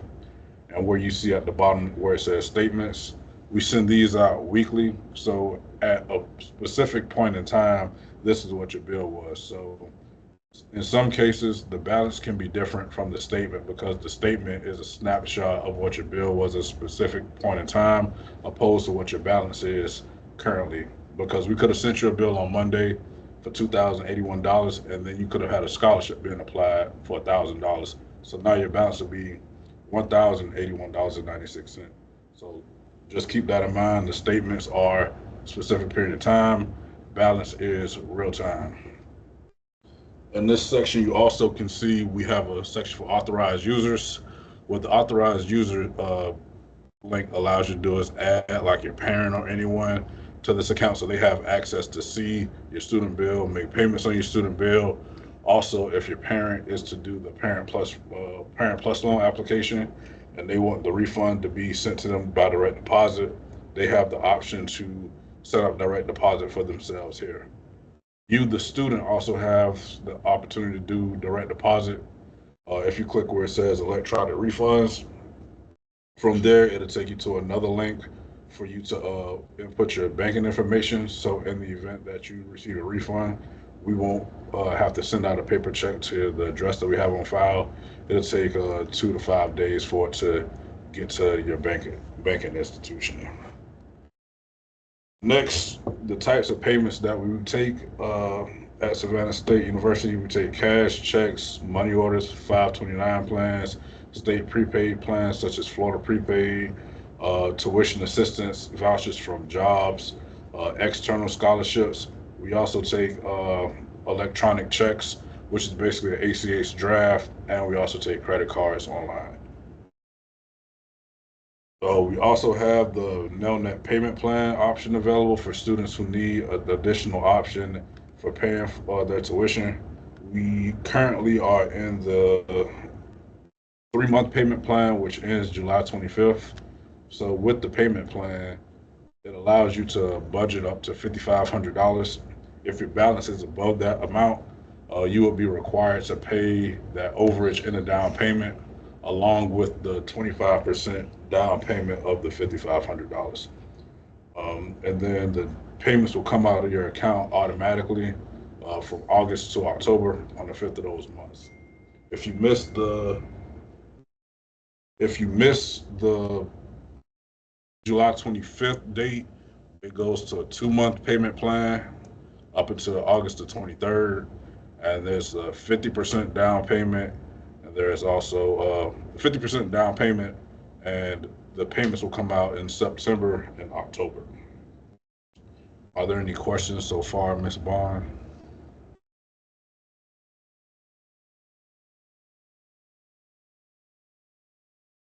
I guess not. All right. Oh, I did. I'm sorry. I didn't unmute myself. I hit my video, not audio.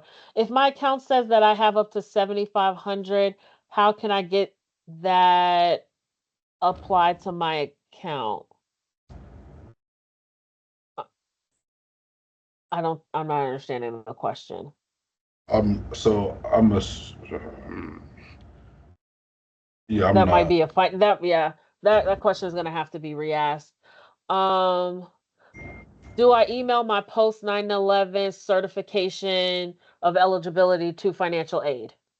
Okay, so no, I'm actually about to tell you what to do with that. So with the post 9/11 or VA certification, we actually have a veteran affairs specialist here. His name is Mr. Barron Jenkins. What you would do with VA benefits is we have a portal online on the Savannah State website. Let's see if I can get to it.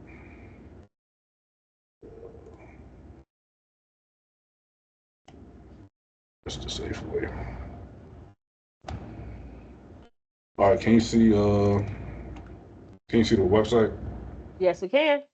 All right, so for VA students, you'll go to current students and you go to registrar. From registrar, you're going to go to where it says forms, and you're going to look for the Veteran Affairs Enrollment Certification. From there, it's going to let you log in and upload your VA documents for them to be certified. So for those students receiving Chapter 31, Chapter 33, Chapter 35, and 1606, or Army TA, you're going to need to use that. Go to the website and log in and upload your documentation there, so our VA specialist here can certify your benefits, and we can then memo them appropriately on your student account, so you can see that deducted from your student bill. And if you do have any questions or concerns regarding your Veteran Affairs benefits, you can reach out to our Veteran Affairs office at veteranaffairs@savannahstate.edu. 2 more Bursar questions, because all the other questions I am seeing are financial aid related, Josie. This question, the fall calendar cites 2 different payment deadlines, August 9th and August 23rd. What's the difference between these 2 deadlines? Could you explain those 2? So our August 9th deadline is our priority deadline. That is the first payment deadline that we have to make sure that students who are intending on coming to the university are going to come. It is also an opportunity for those who are on wait lists. If you're on a wait list and students who don't plan on attending aren't paying, seats become available, and it gives you opportunity to get in classes that are waitlisted. The August 23rd deadline that we have is after school starts, so that's after the add drop period. That's our final payment deadline. So at that point, classes need to be paid for in full for you to stay in the class. So just to reiterate, everyone, the first deadline is going to be your first payment deadline, where your bill has to be paid to avoid your classes being dropped. However, if your classes are dropped on August 9th due to your bill still not being paid, then you can still get back into your classes. You will just get in contact with your academic advisor, which you all today will meet your academic advisor. And then the August 23rd deadline is your final payment deadline. And please do also remember that you do have to have a 0 balance or be on the Nelnet payment plan in order to be eligible to move in on move-in day. And then the next question, Mr. Shepard, how can parents access their student's account? How do you set up the Nelnet payment plan? So for parents to get access to the payment portal, like I said, so in this section, once the student logs in, they'll see this where it says authorized users. The student will click authorized user. From there, it will allow them to put an email address in for the individual that they want to have access to this account. Once the email is put in, a temporary password will be sent to the authorized user, and the authorized user will have access to this portal here. With the Nelnet payment plan, when students log into their PAWS account, this is the first thing they'll see. You click where it says Nelnet payment plans here. From there, it'll allow the student to create a profile, and then it will show them the payment plan options.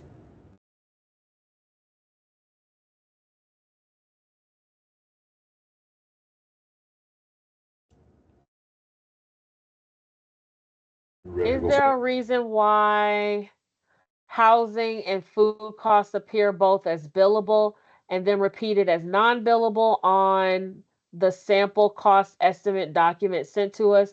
I would assume it is to be the former only. Please clarify. So I think that might be a question for Mr. Selby. in financial aid, but they're referencing the financial aid award as to why they're seeing the food, housing, and food costs appear as billable and non-billable. Is that a financial aid related question? If they're just looking at the cost of attendance, that is basically an estimate to show for students living on campus and for students who aren't living on campus who may want to take place in a commuter meal plan. Okay, thank you, Mr. Selby. All right, so we talked about that. We talked about the VA stuff. Refunds. Okay, I did speak on refunds already. But so for students who are receiving refunds,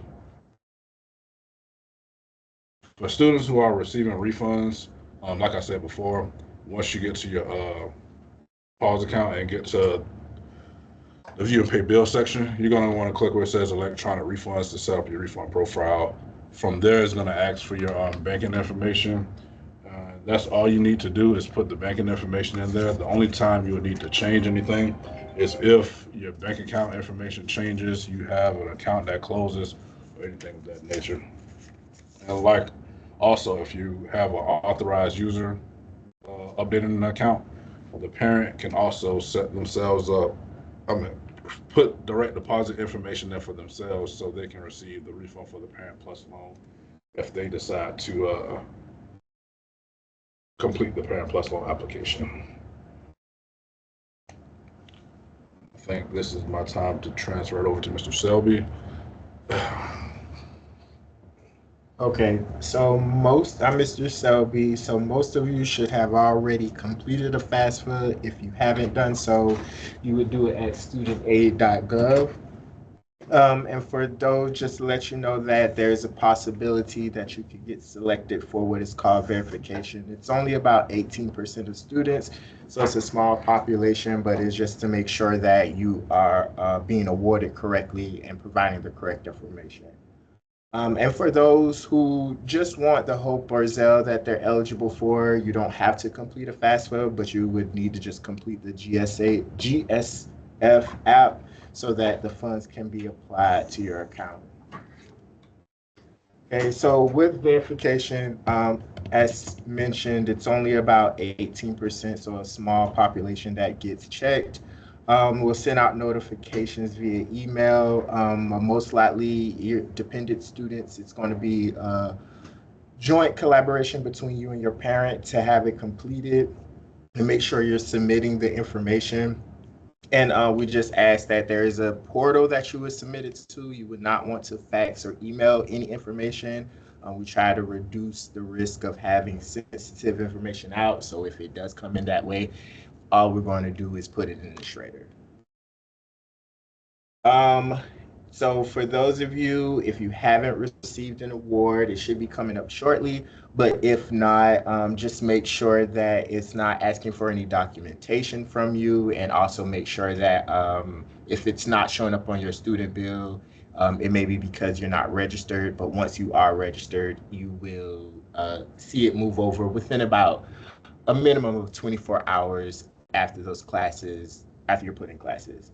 And so as far as your award, you'll get it via email once saying your award letter is available, but you can always log into your PAWS portal under the financial aid tab to see what your eligibility is. And just a key note, the aid is not guaranteed to cover, but it is there to assist you with bridging the gap between your costs. So different types of financial aid. You have grants. Mainly students do the FAFSA for the Pell Grant to see what they're eligible for. You have federal work study. So once you have started school, you can check with the office to see if you're eligible for work study. So essentially, you get paid bi-weekly. It's a direct deposit for whatever hours you work. You have the HOPE and Zell Scholarship, which is a scholarship funded by the state of Georgia for Georgia residents. And then you have scholarships, outside scholarships, or you have scholarships provided by Savannah State, which you can apply to through Scholarship Universe. And then also you have the federal loans, which also are offered to you through completing the FAFSA. And then if you have a private loan to help with any gap between bridging the the cost in your balance. And just keep in mind that you would want to make sure that whatever classes you're taking are going towards your degree. That's the only classes that'll be recognized as far as your aid. So if you're like a science major and then you're taking a class that a history major would take, that history class wouldn't count towards your aid. So essentially, this is the maximum amount that you can get in Pell for the semester. Each student is different. It is depending on what's the information listed on your FAFSA, and it does pay by the credit hour. And then you also have the Federal Supplemental Educational Opportunity Grant, SEOG. That is additional funding or an additional grant to go towards your student bill. Then you have HOPE. It pays about, I want to say, between 75-80% of the cost of tuition per credit. You do have to have 3.0 coming out of high school, and then to keep it while you're here, you do have to make sure you have a 3.0 as well. Oh, and just a key fact, coming out of high school is out of your core classes. So like your science, technology, English, history, and math, it doesn't count the electives. You also do have to be a Georgia resident. It only pays up to 127 hours, but that's usually your average matriculation through college. You have up to 10 years to use it if you have to take a gap year or something like that. You do have to complete one or the other, either the GSF app or the FAFSA for it to be applied. You do get checked while you're here for it to make sure that you're maintaining the requirements. So you get checked at the 30, 60, and 90th hour. So essentially each time you transition into another classification, so from sophomore to junior, junior to senior. And then also, if you do lose it, you can regain it at one of the checkpoints as long as you're meeting the minimum. With the Zell Scholarship, it pays 100% of tuition. It works essentially the same way as the HOPE. There's only a few different caveats. One, of course, it is a higher GPA that you have to graduate with, and also you have to have certain scores on your SAT or ACT. Again, it has the same checkpoints. If you lose it, you can regain it. But the main thing about the Zell is that if you don't get it coming out of high school, then you can't gain it here. Where HOPE, if you didn't graduate HOPE eligible, you still do have the option to gain it while you're here. Then you have scholarships. So Savannah State offers all their scholarships through Scholarship Universe. So you could go to the website, log in with your Tiger World information, and you can apply for scholarships out there for you. And those could be additional funds to go towards your student bill. And then you have external scholarships. So those are scholarships outside of the university. So whether it's a scholarship from your church, a scholarship from your high school, maybe a scholarship from where you worked or anything, those are called external. And then you would want to pass those over to the Bursar's office. And then they'll communicate to our financial aid office to have those listed onto your account. And then when you come to loans, as far as the federal loans, there are limits. A lot of students come in and saying they want to increase their loans, but you can't just increase them. So dependents have a lower limit than independent student loans. But if a dependent student does need something additional, the parent themselves, the parent themselves have the option to go and apply for the Parent Plus loan. It is a credit-based loan, and for the parent, if they're approved, it is in the parent name for the student to use. But if the parent is denied, then the student is eligible for an additional increase in their unsubsidized.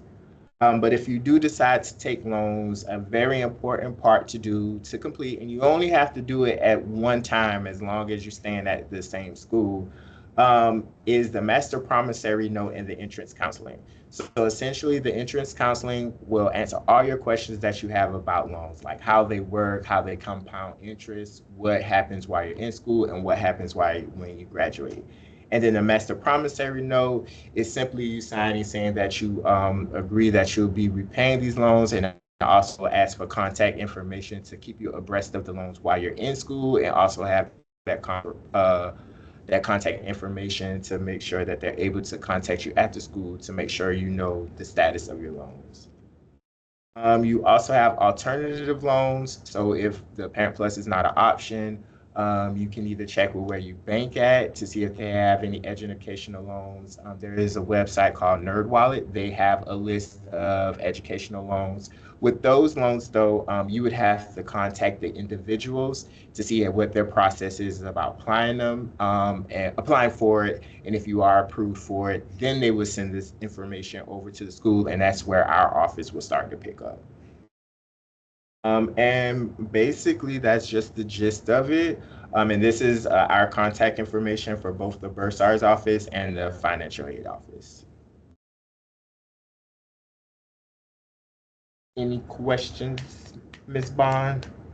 Yes, we do have quite a number of questions, but I think to help with some of these questions, because they are similar, if you and Mr. Selby, oh no, yes, Selby, if you could do a little bit more of a general explanation so that everyone understands their award as to why the cost seems higher, if that question makes sense, and basically explain what they're seeing in their estimates from their award letter. And then Shepard, if you could explain the fees that they may be seeing on their student bills, such as transportation, athletic, things of that nature.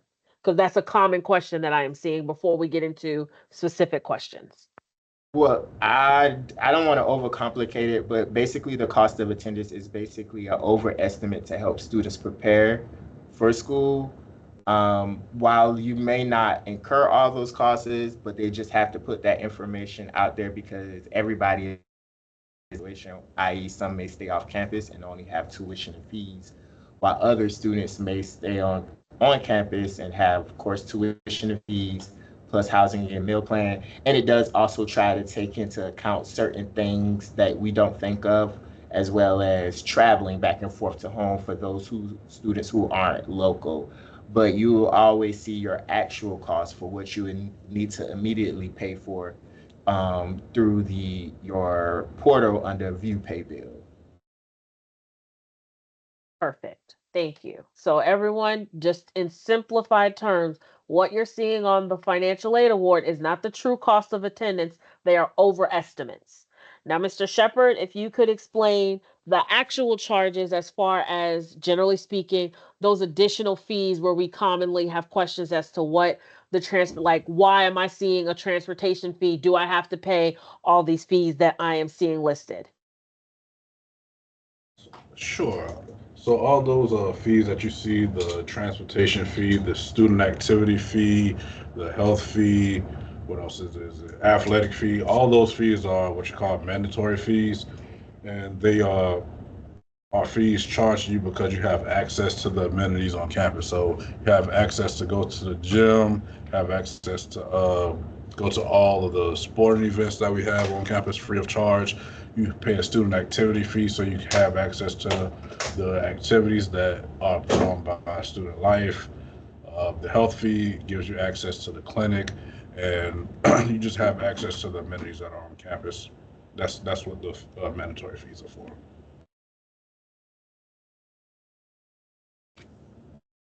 Okay. Thank you for that. So from this point on, you guys do have a number of questions in the Q&A and the chat. Do you want me to read, or do you want to read them yourselves so that they can be answered? You can read. Okay, I can do that for you. Not a problem. I'm going to start with the Q&A box first. Okay.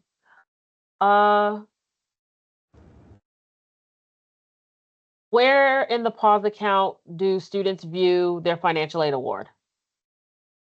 It would be under the financial aid tab, and then it would be under the offer tab, and most of them, it'll automatically come up to the 24-25 school year. But if for some reason it doesn't, just make sure they switch it over to that correct year. How do I send a check for tuition payment? You just need to have that check made out to Savannah State University. You can send it to 3219 College Street, Box 21743, Savannah, Georgia 31404.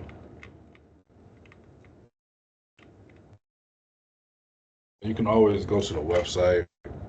Let's see. This should be on our website page, our address. Josie, what's the box number again? 21743.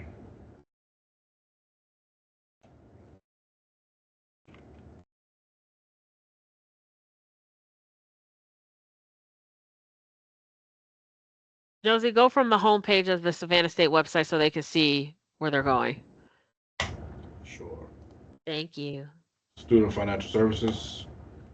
And then Student Financial Services, you'll see our mailing address right here.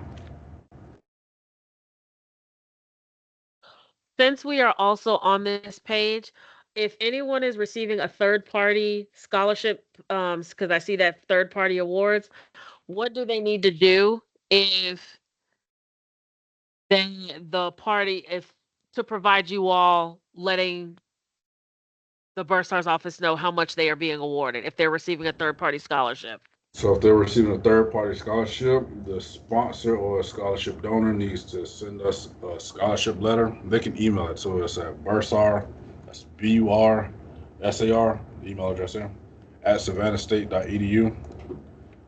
When they send us a scholarship letter, just make sure it includes the student's name, student ID number, and the amount that they're sending in for the specific semester or the aid year.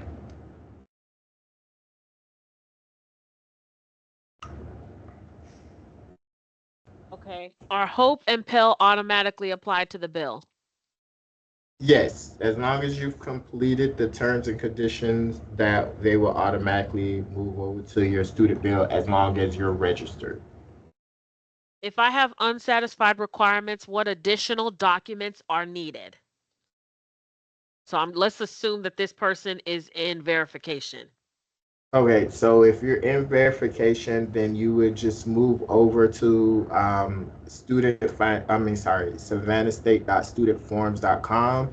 And once you log in, all your requirements will pop up there. It will specifically tell you, based off of your answers, what you need to provide.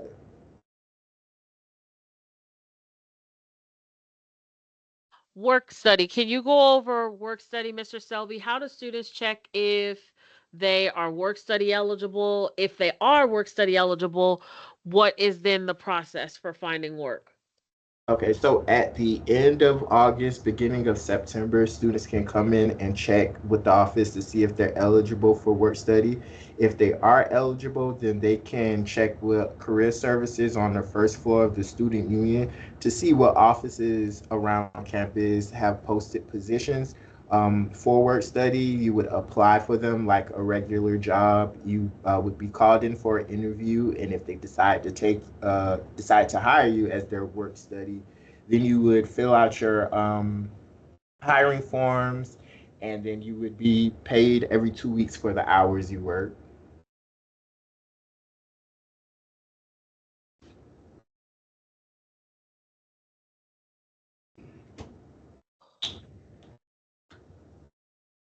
I'm sorry, I'm simmering through the questions.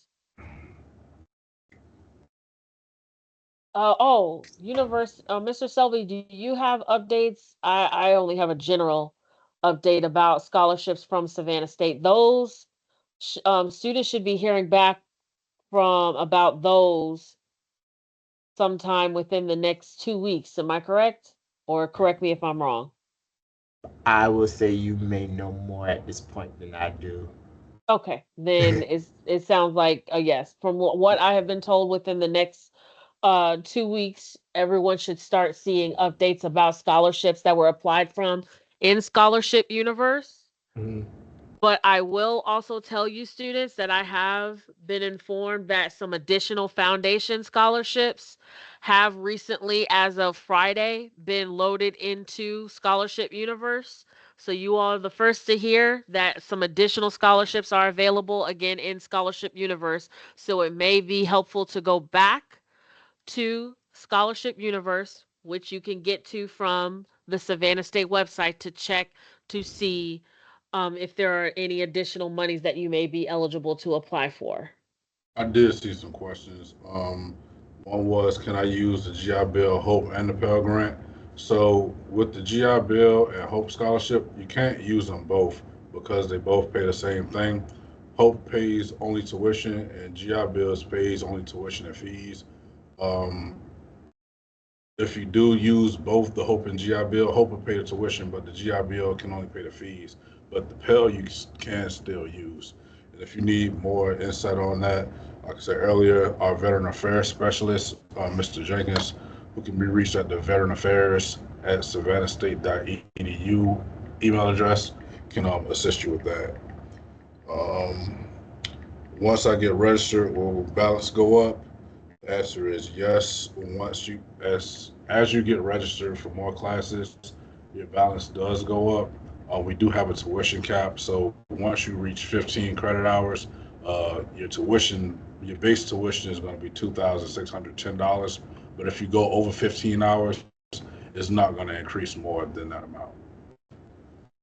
See another one about mandatory fees. Mandatory fees are charged each semester. Health insurance. So students who have health insurance charge their account. If you are an athlete or if you're in a specific graduate program that requires you to have health insurance, you do have the option to waive the health insurance. There's a difference between the health insurance and the health fee. The health fee is $67, which gives you access to the clinic on campus. The health insurance can range between $1,200 to $2,100, depending on if you're an athlete. And if you do have the health insurance, you'll receive an email from United Healthcare, the Bursar's office, or from me with the link for you to waive the health insurance. In that link, once you log into the portal, it'll give you the options. It will ask you what your insurance has, and if your insurance has what is required of you to have for insurance, and you upload the insurance card, it'll be reviewed by United Healthcare, and then they will determine if you are approved or denied for the health insurance coverage. If you're approved for the health insurance coverage, the coverage will be waived from your tuition. You'll see 2 line items on your account. You'll see health insurance, and you also see health insurance waiver. So you're still going to get charged, but you'll also see another line item for payment for that amount that you were charged. Let's see. And do we have to pay fees each semester? Yes, fees are each semester are billed semesterly. I did see one question where someone asked, who do I contact if Hope is not covering my full tuition? As a reminder, Hope does not cover all of your tuition. Zell Miller covers full tuition. Hope only covers a portion. Well, they all only pay tuition. They don't pay for the fees or the housing as well either. And Correct. yes, so you can use the GI Bill and the Pell Grant towards your tuition, because Pell can pay for anything. Pell is not tuition specific. Pell can actually be paid towards your housing or anything else other than tuition, because it's grant money. So to know if you received the Hope Scholarship, you can log into Georgia Futures, and you can check your Hope eligibility there, and it will let you know if you are Hope eligible in Georgia Futures. If you're not Hope eligible right now, you still have the opportunity to become Hope eligible after you've attempted 30 hours, which is usually after your first year. After those 30 hours, if you have at least a 3.0 GPA, you will be reviewed for the Hope Scholarship, and if you are, when you're reviewed and if it's approved, it'll be placed on your account for the next semester.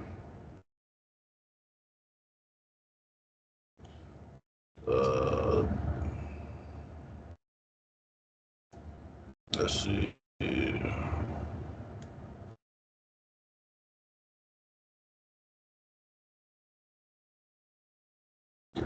Let's see, band scholarship. So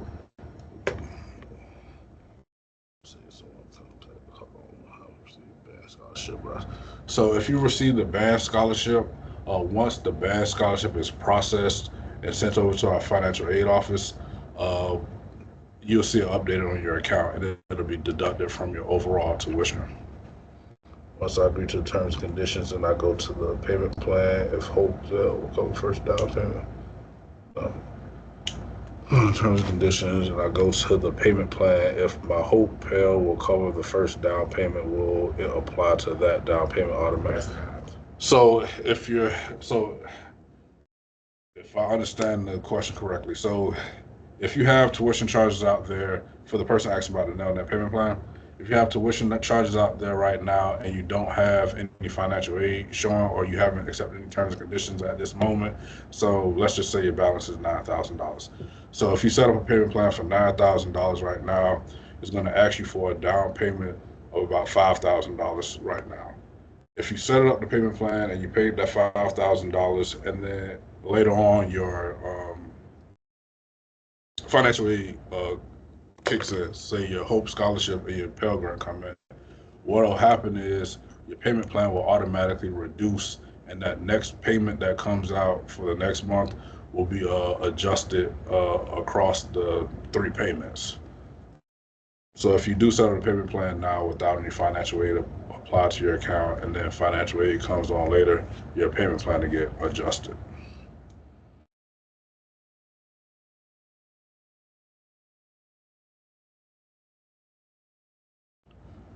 Do we have any other questions on Ms. Bond?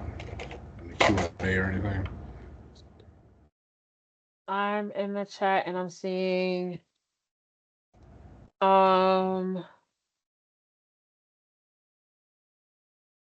someone's asking, but I think this is a specific question to their record. How do I change my financial offer decision? So I guess maybe Mr. Selby, how can someone appeal their financial offer if that's possible? Or did they decline something? Or are they trying to accept it now? Is that what they're trying to do? If the person who's asking the question, are they yes, that's okay. They said yes, that's exactly what they're asking. If they declined and they want to accept now. Can they, what's their, I'll just get their number. Do you need their 915? I'll email it to you. Yeah, just email me the 915 and I could go do it.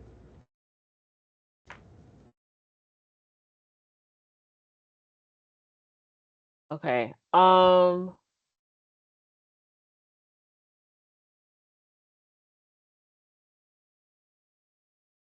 Okay, I need clarification of mandatory fees for online students. Will all still be applied if even not on campus? So for students who are online, they are not charged all the mandatory fees. What is happening now, they are charged an online learning fee, which is $419, but it still gives them access to the things that are on campus.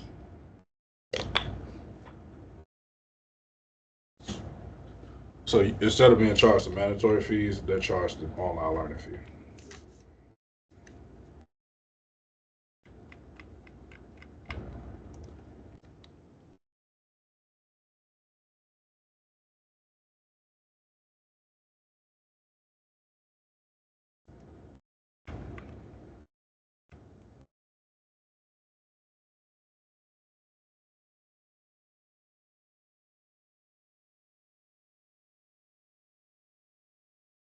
Someone's asking about understanding their bill. I'm going to drop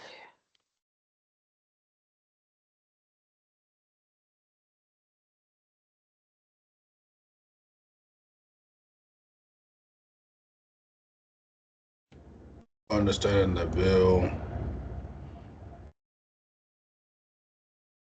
if the study is receiving a full scholarship through NROTC, how does it get activated? So if they have a NROTC scholarship coming in, how does it get applied to the account? Once it's received, they'll see it posted on their student, under their award, and then within, as long as they're registered, once it's posted on their award, within a minimum of 24 hours, they'll see it applied to their student bill. So students of your NROTC or Army ROTC scholarships, once the financial aid office receives it, then it is posted within 24 hours. But Someone at, I'm sorry, did I it, misspeak? it depends on which scholarship they're receiving, because some scholarships pay tuition for ROTC and some of them just pay them the room and board. So it just depends on which scholarship they're receiving as well for ROTC. Is that gonna affect how they see how it gets posted to their account? Yeah, so if they're receiving the room and board, I believe that those funds get sent to them directly, so we wouldn't have anything to apply to their account. If they're getting the ROTC scholarship that pays tuition, they'll see that deducted from their account. But if they have the Hope Scholarship and the ROTC scholarship at the same time, they can only use one or the other. That's the other caveat to it.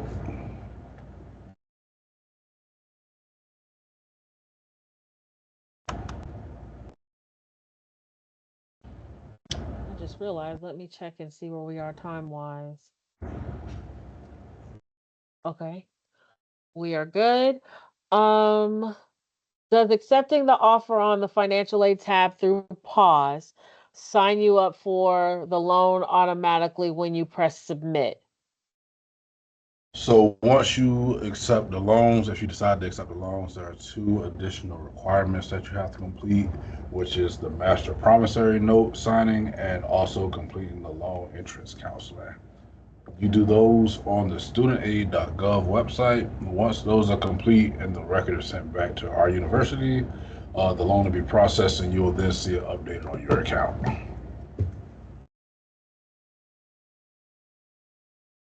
Should I wait for my scholarship to attach to the school to accept the terms of service?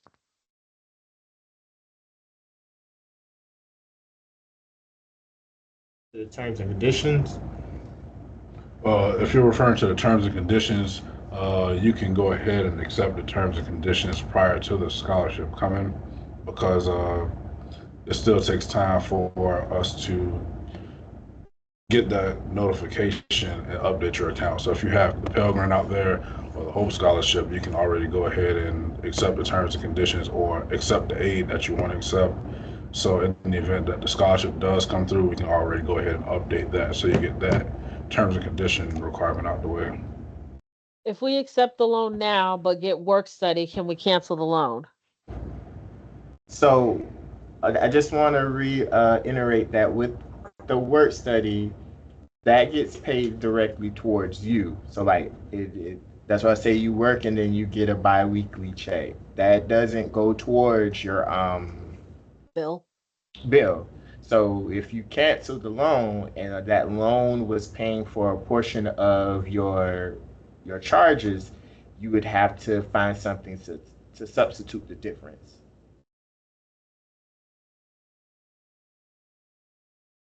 Plus, also, please remember that your bill has to be taken care of prior to you being able to move in. If you have a satisfied bill with the loans and then find out that you're work study eligible and then back out those loans, you would then need to immediately be able to upfront whatever the difference is if you back out those loans.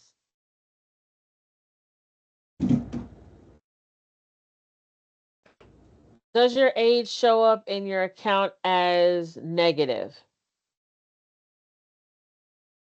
If this shows negative on the student bill, essentially that means you have more aid than your charges.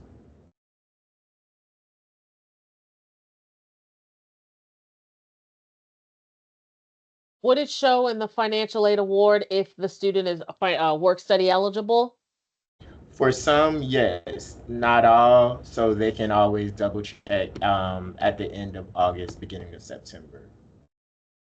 So some of you might already have it in your award offer. If you don't, at the end of August, beginning of September, you physically go to the financial aid office. They are located in Colston Administration, directly across the street from the bookstore, and you can check with one of the representatives.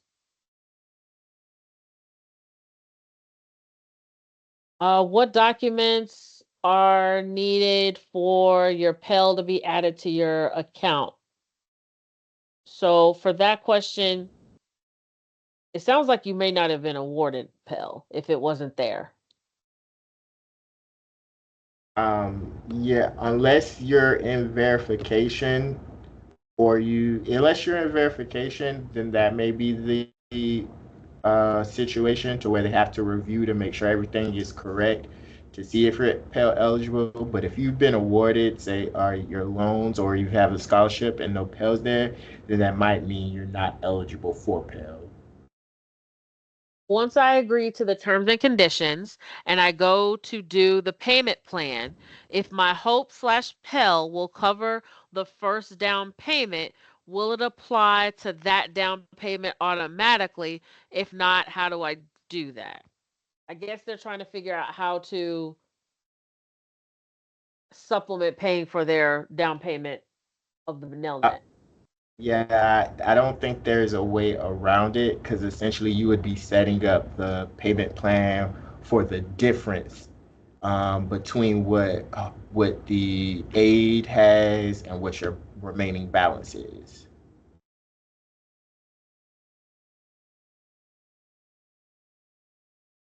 Is it too late to apply for financial aid at this point? No, you still have time to apply for it. If you haven't done so, please do so as soon as possible, so that it's in there to be reviewed. Someone is asking for you to repeat the answer if the does accepting the offer on the financial aid tab through pause sign you up for the loan automatically when you press submit? If you could repeat No, that answer. no, because before you do that, the students themselves have to make a decision on the loans, whether to decline or accept it.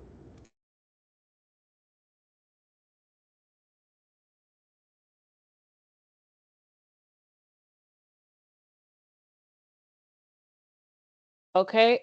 Someone is asking about who they need to reach out to if they need to take out an additional loan.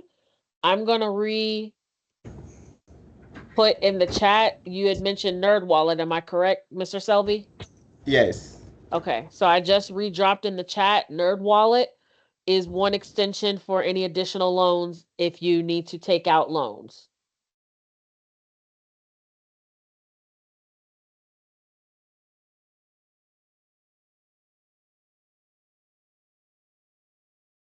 Someone is asking, how do I take out loans through the school? So that was mentioned where if you applied for the FAFSA, uh, it'll be under. I think somebody also asked where their award about their award. It's in the same place where it'd be through your your student portal under pause financial aid tab and offered. Because if you're awarded, it'll be there, and that would go back to the other question where before you can complete the terms and conditions, you do have to make a decision um, on your loans, whether you want to accept them, decline them, or only want to take partial of it.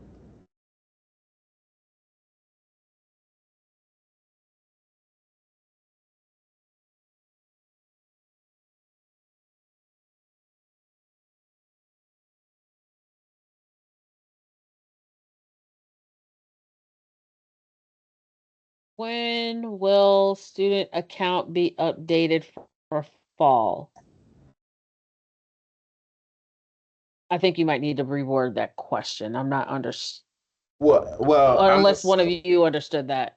well, I'm assuming if you did any changes like today or you do it tomorrow, usually it's updated daily. So I'm assuming maybe you accepted it while you're on in this orientation. So if you did accept something today, you probably won't see any changes until tomorrow.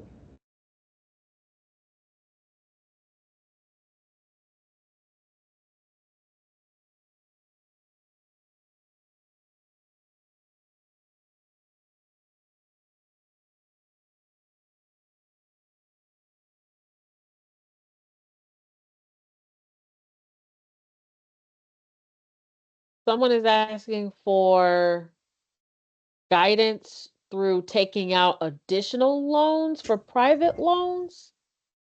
So that was mentioned before, with the private loans, the school themselves are not involved with the applying part. So that's where you would have to talk to the lender.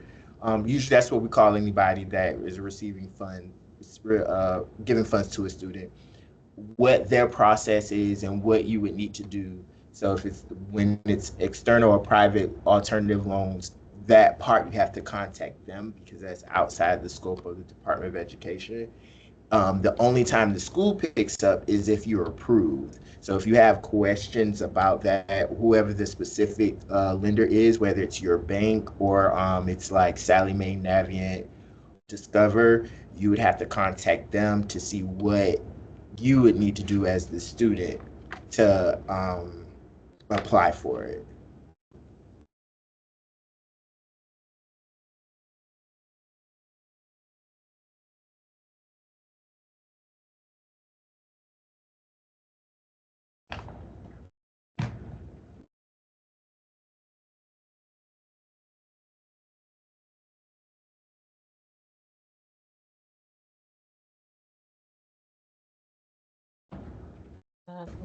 Okay. How can I change the amount of money I took out for loans? So let's say that they want to adjust the amount. You can add that person in with the other one, and I'll just set it all back to reoffer.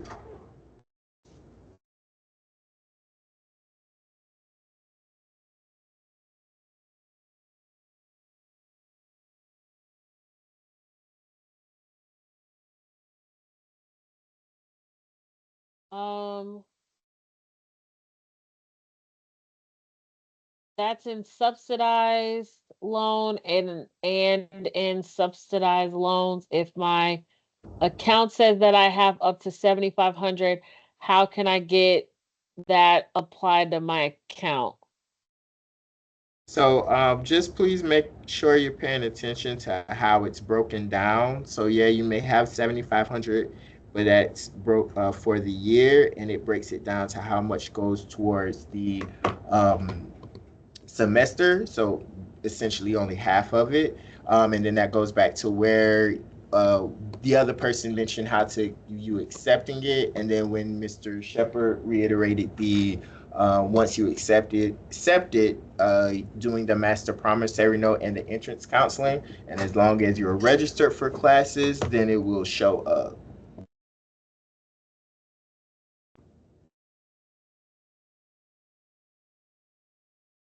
I have accepted my grants and my loans. They say accepted, but when I look at my student aid index, it says 0.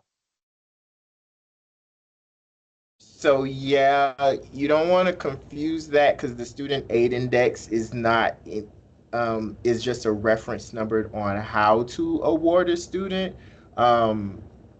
If you accepted it and you're looking for it to show up on your student bill, you would want to look at your student bill as long as you're registered.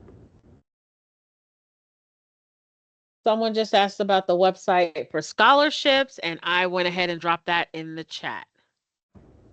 The Scholarship Universe website. Are classes part of my bill? Yes, your classes is the tuition. So your tuition amount, however many credit hours, is what you will see charged to your bill. Mr. Selby, if you're Shepard, one of you, if you could scroll up just a little bit so they can see the tuition breakdown for credit hours. Thank you. That's graduate. Undergraduate. There we go.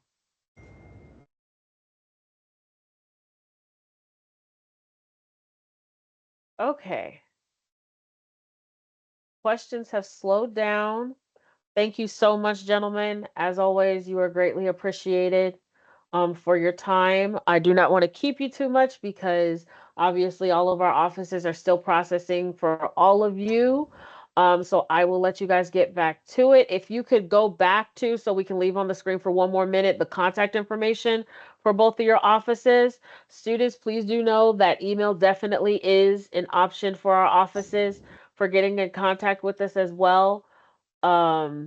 for additional information, because sometimes you guys do ask questions that are specific to your account, and because of FERPA, we cannot openly answer them.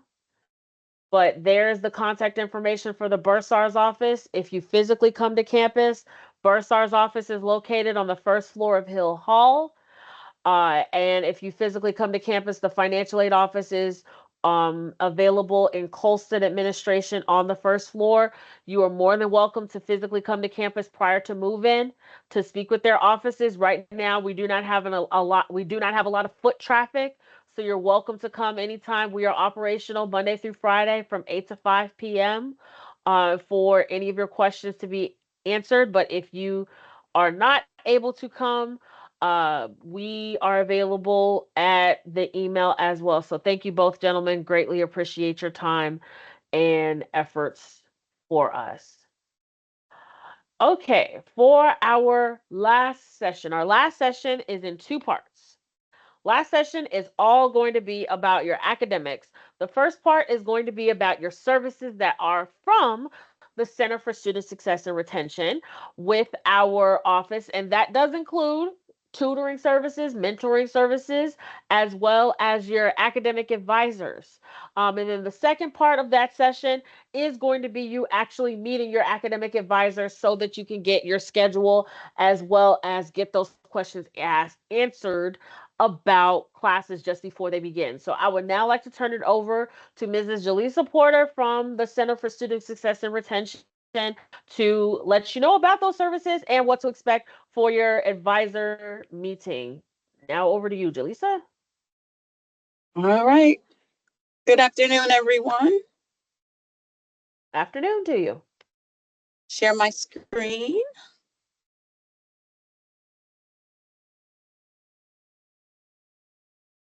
Just a second.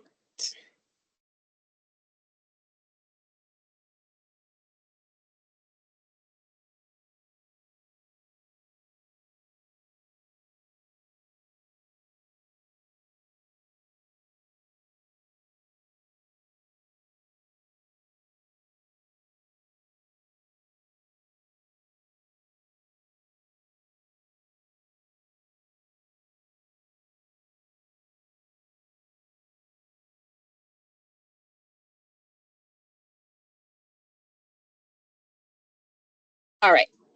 I am currently sharing my screen. It should be a PowerPoint showing with the orange background. And once again, I'm Jaleesa Porter representing the Center for Student Success and Retention. So from the Savannah State website, savannahstate.edu, there's a list of tabs and options. If you click on academics, you will see a drop-down box. And on the right side, the first option is the Center for Student Success. So just want to highlight to you all how to get to our page.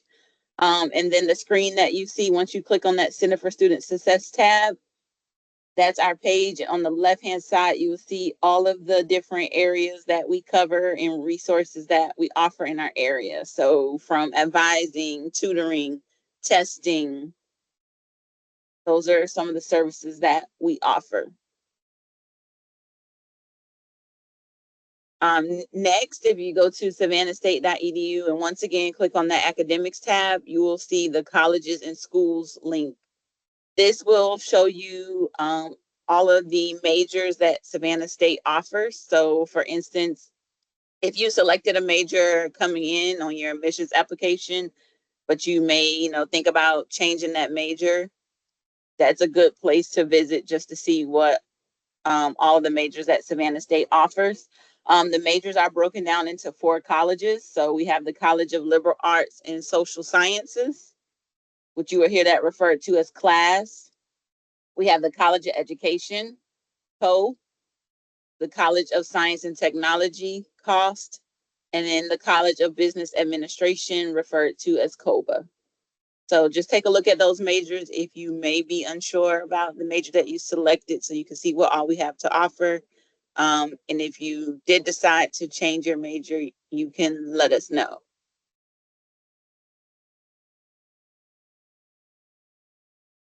All right, so from the advising and the academic support side, you have a student success team. So once you get acclimated with your EAB Navigate account, when you log into that account, it will list your student success team. So that's going to be one, your professional advisor. Your professional advisor would be the person that you meet with each semester to discuss the classes that you need to take. They should have already prepared your schedule for you, and that'll be something that will be discussed coming up next in the advisor breakout sessions. And then, your advisor will talk about your academics, what's required for your degree. Also, some of the resources that are offered through advisement. And then you also will be assigned a faculty mentor. The faculty mentor is one of the professors in your major, and they can help you to make sure that you are in the right major for your career choice. If your major requires an internship, they have relationships with different organizations throughout the community. Some majors focus on undergraduate research. So those are some of the areas that, your faculty mentor would be a good resource. And then we have the Learning Commons Center at Morgan Hall. Morgan Hall is located up on the circle area of the campus, and that's going to be near our freshman residence halls. So, don't be afraid. Morgan Hall covers tutoring, peer mentoring, and academic coaching. And then they also will have some Tiger Academy workshops that will cover different topics. Our tutors are mainly upperclassmen student tutors, and then we have 2 professional staff tutors, one that focuses in English and one that focuses in math.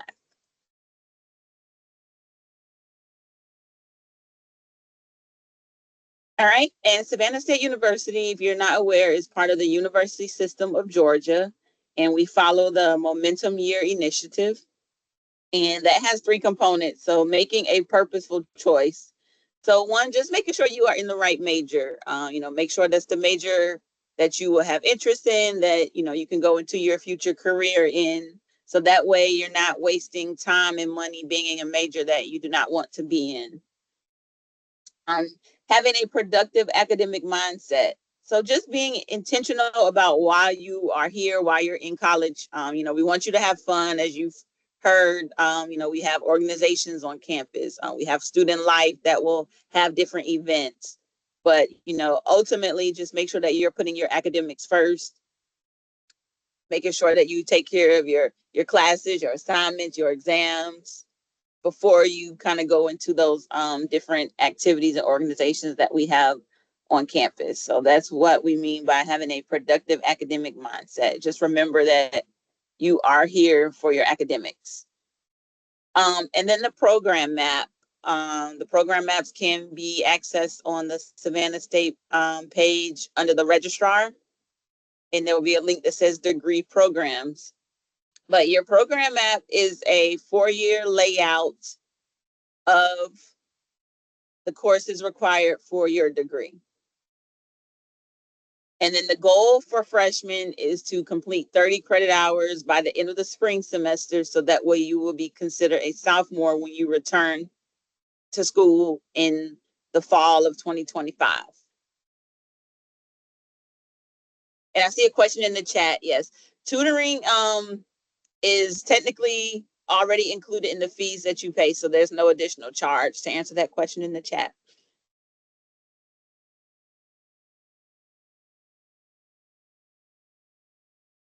All right, and then this slide just kind of goes over our course scheduling. So, it is our goal to get you in 15 credit hours a semester. And once again, that follows that momentum year.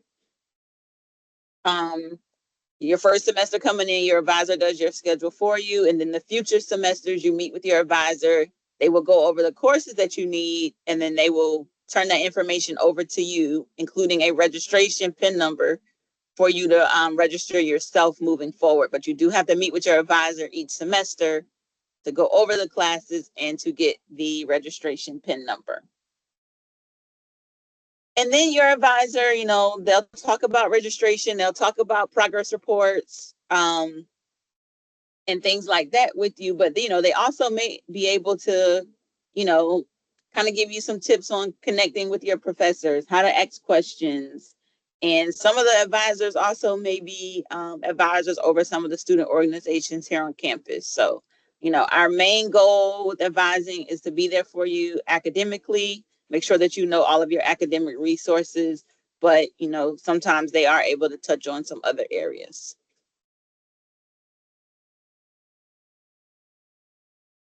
All right.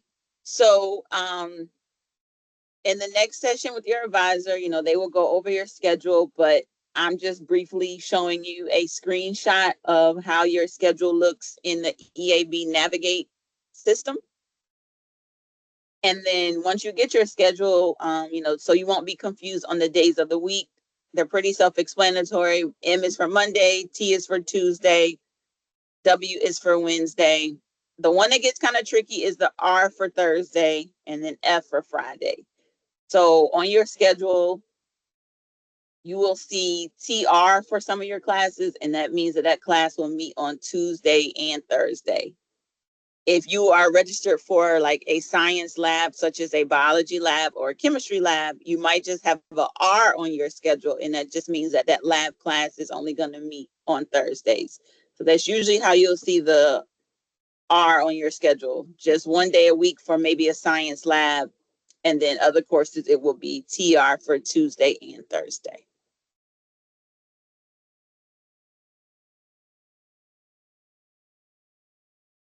Right. And then some of the technology that we use, and we want you to get familiar with as far as it can be concerned with your advisement courses and other things. So your PAWS account is where you will go to register for your classes each semester. It also houses your financial aid information. When you log in, you'll see a financial aid link. And then you can also see your account balance and holds in your PAWS account. And just to touch on the EAB Navigate system again, so you can go in there to schedule meetings with your advisor. You can go into schedule appointments with the peer coaches and peer tutors. Although your transcript is housed in your PAWS account, it's also going to show in your EAB account.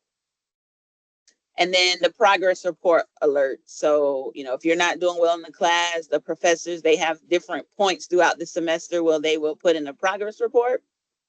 And that progress report will be an EAB, and you'll also get a copy of it to your student email. You know, don't ignore those. Those are early alerts to let you know, that you may not be doing well in the class, but, you know, you have time to improve. And then some professors may put in progress reports when you're doing well. So they're not always when you're not doing well. And lastly, DegreeWorks. So I talked about the program map. DegreeWorks is the electronic format of the degree requirements for your degree. So your program map is just that 4-year layout, kind of, letting you know how to stay on track. And then DegreeWorks every semester is going to show the classes that you're currently registered for. So if you look in there now and you already have a schedule for the fall, you'll see those classes listed in DegreeWorks, and they'll have an IP beside them, which stands for in progress. And then once you complete classes at the end of the semester, those IPs will turn into whatever grade you make in those classes. So just always make sure that you take the time to review your DegreeWorks and your unofficial transcript, just to make sure everything looks how it should, everything is correct.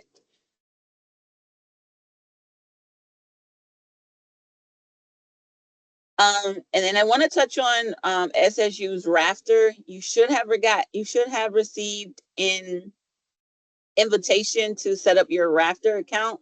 It probably went to your personal email, but Rafter is kind of like a social media just for Savannah State. And we'll post different announcements in there, different updates in there for you. There's also a section where you can go and, kind of communicate with your classmates that are coming in with you as well. So, it's a good tool for networking and for keeping up with different things that will be happening on campus.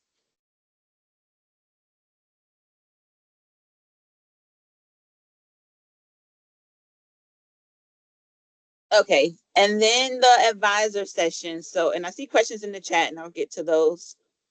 The advisor session that's coming up after me. So your assigned advisor sent you a meeting invite for Microsoft Teams. So check your personal email that you put on your admissions application, and you will have gotten that meeting invite. So you have to accept the meeting invite to be able to meet with your advisor. And the subject line should say, meet your SSU professional advisor. And then within that meeting invite, you should see a link for joining the Microsoft Teams meeting. And then when you get in there with your advisor, they will discuss the class schedules. And then they may give you some visuals of going through your degree works and going through your EAB account and things like that. So just make sure that you look out for that email. Or actually check to make sure that you received it at this point.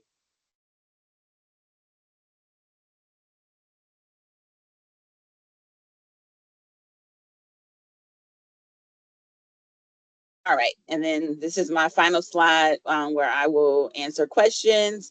You do have the contact email. This is our main department email, css@savannahstate.edu. And that is our main office phone number, 912-358-3488. And your advisor will give you their direct contact information if you don't have it already.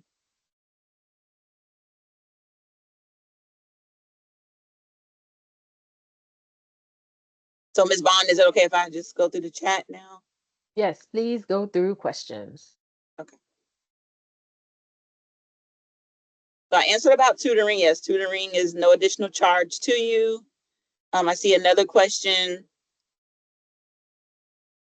Is there any way a biology major can take classes that aligns with nursing that's available at SSU? Yeah, so we have students that, major in biology coming here, with their goal to, want to go into nursing. And the advisor can assist you with those. I mean, you would follow the classes on the biology program map, but then you might want to take like human anatomy when you get that option and things like that. So, they can kind of guide you with that.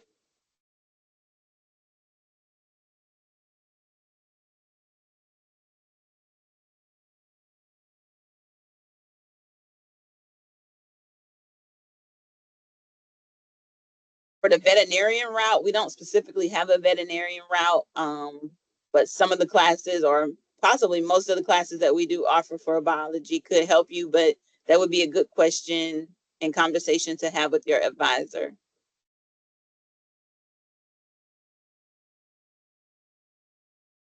Yes, I can put the link in the chat for the EAB Navigate system, and you log into it with your Tiger World information. So I'm going to stop sharing so I can put that information in the chat.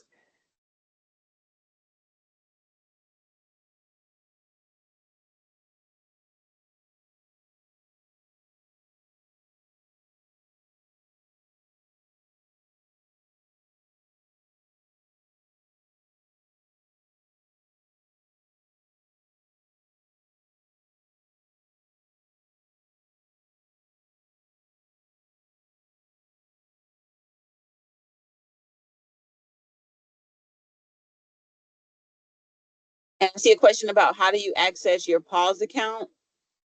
If you go on savannahstate.edu,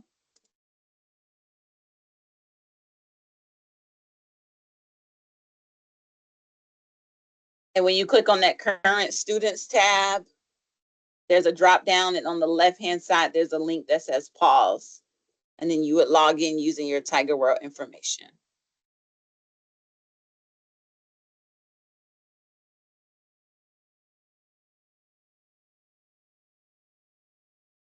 Right, I see a question. Can you explain if a student has a major and a minor, how do classes work? So if you have a major and then you have picked up a minor, make sure that you let your advisor know that, and then you would just kind of work in those classes required for the minor along with your major classes and your core classes. Most minors you have to take between 15 and 18 credit hours, which is about 5 to 6 classes.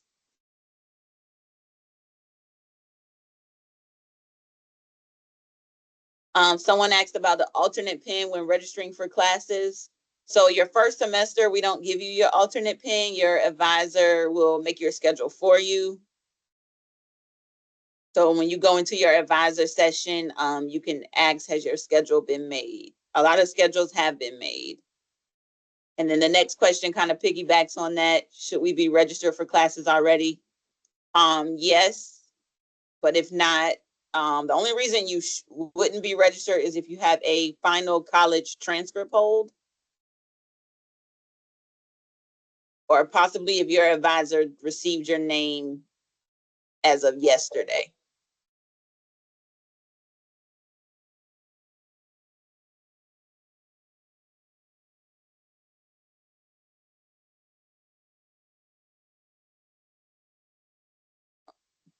Looking.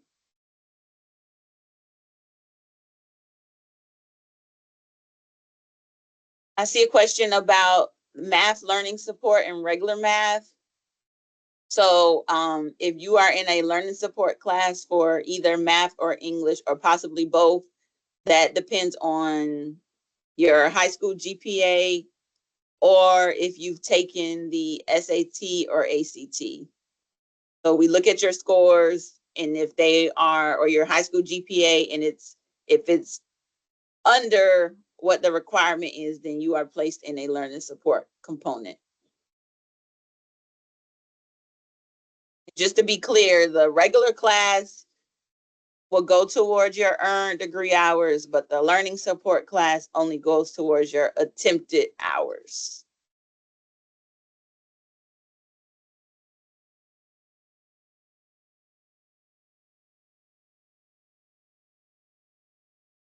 I'm reading more questions. Give me a second.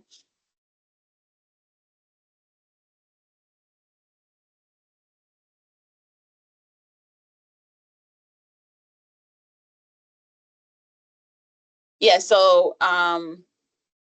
the question about the incomplete grade on your transcripts from your previous college, if you sent that official transcript over when the grades were showing as incomplete, that's what the registrar's office will have on file. So if those grades have been updated, then you would need to send over a new updated official transcript so that the registrar's office here can have those grades. Otherwise, the registrar's office here would not know.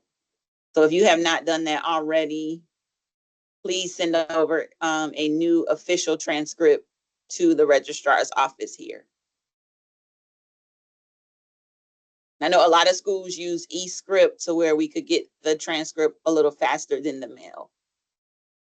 So if your previous school has that option, Hunter, you put that question in. So make sure you get an updated transcript sent over.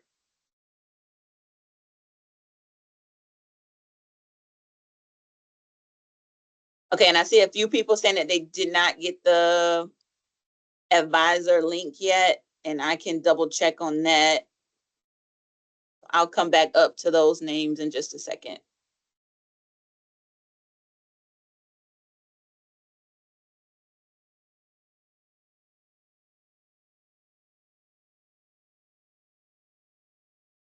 Is it possible to get a copy of the PowerPoint slides? I don't mind sharing it. Is that okay, Ms. Bond? Yeah, no, that's perfectly fine. Plus, you all will get a copy of the recording of today's session. Okay.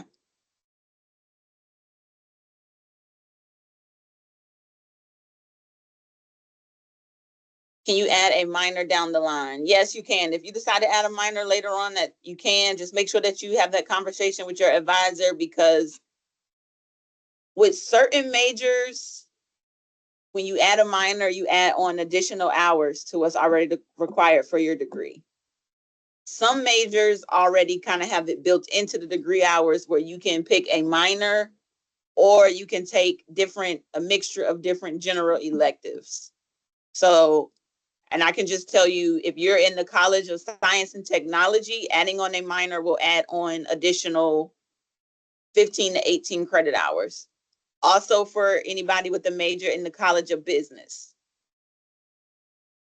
Some of the majors, also, as well as education, and then some of the majors under the College of Liberal Arts and Social Sciences, some of those majors already factor in whether you can pick a minor or take a mixture of general electives. So if you decide to add on a minor, please have a conversation with your advisor first before you complete that form to have that minor added.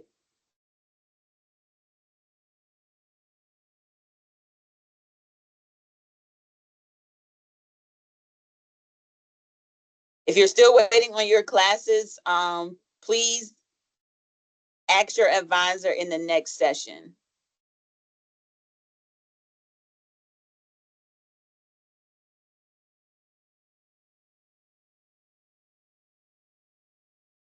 What credentials are needed for EAB? That's your Tiger World username and password. So the same information that you log into your PAWS account with.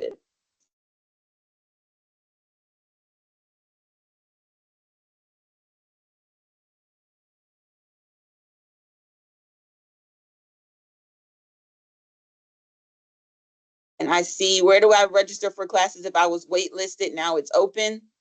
Your advisor gets an alert as well as you. So since we don't give first semester students a PIN number, your advisor will take care of putting you into a waitlisted class that may have a seat open for you.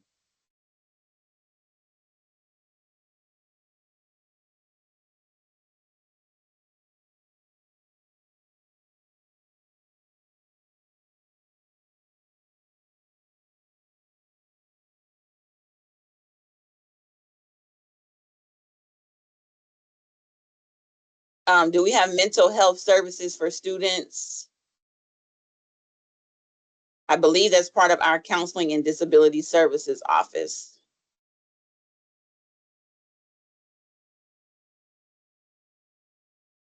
All right, so now I'm going to try to go through and help those that need their advising session link. If you'll give me a few moments to go through those.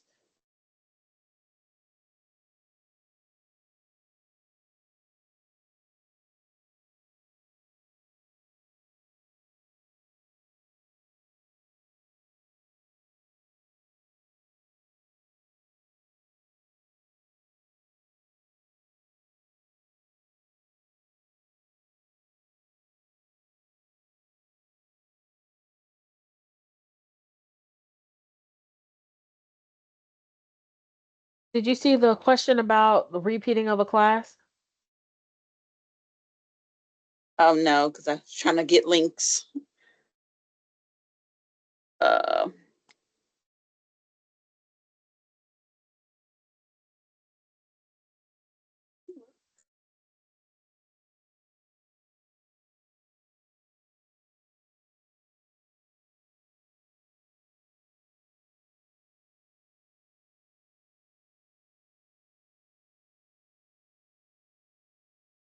So when you repeat a class and get a better grade, both of those grades will still be on your transcript, but the better grade does help your GPA.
Okay, while Miss Porter is finishing up sending out links for those of you that are indicating that you do not have the link. So right now, what is going to happen in the next 5 minutes, you all will be starting your session with your advisor, and that is separate from this session. So I want to go ahead and thank all of you for your time and your patience with us here today as we've been on this session. As a reminder, you will get this recording sent to you in a follow-up message later on, no later than this Friday, but I'm going to hopefully that it will download because it does take time to download all of this data that comes from this video session no later than Friday, but I'm going to try and get it to you guys as soon as possible within the next 24, 48 hours. But if you have your link from your advisor, again, it is going to say meet your academic advisor. You need to check your junk and your spam folders of your personal emails so that you can go on to your session with your advisor. If you have that meeting invite, it's from Microsoft Teams. Go ahead, close out of this session. I thank you.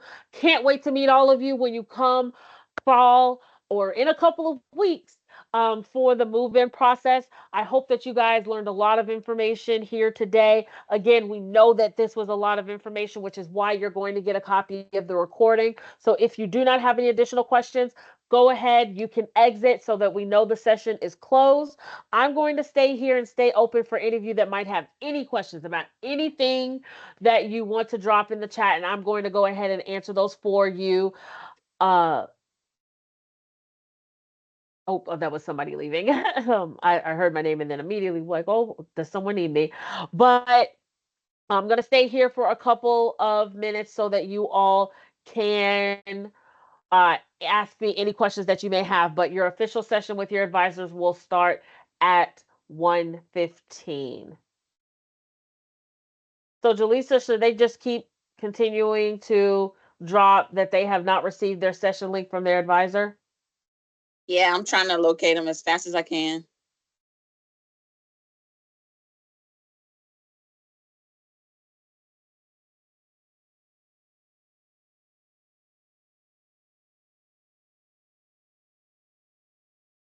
All right. Everyone, as you are dropping your information, it would be very helpful if you have your name and your 915 student ID number. It'll help her be able to locate it on the chart quicker.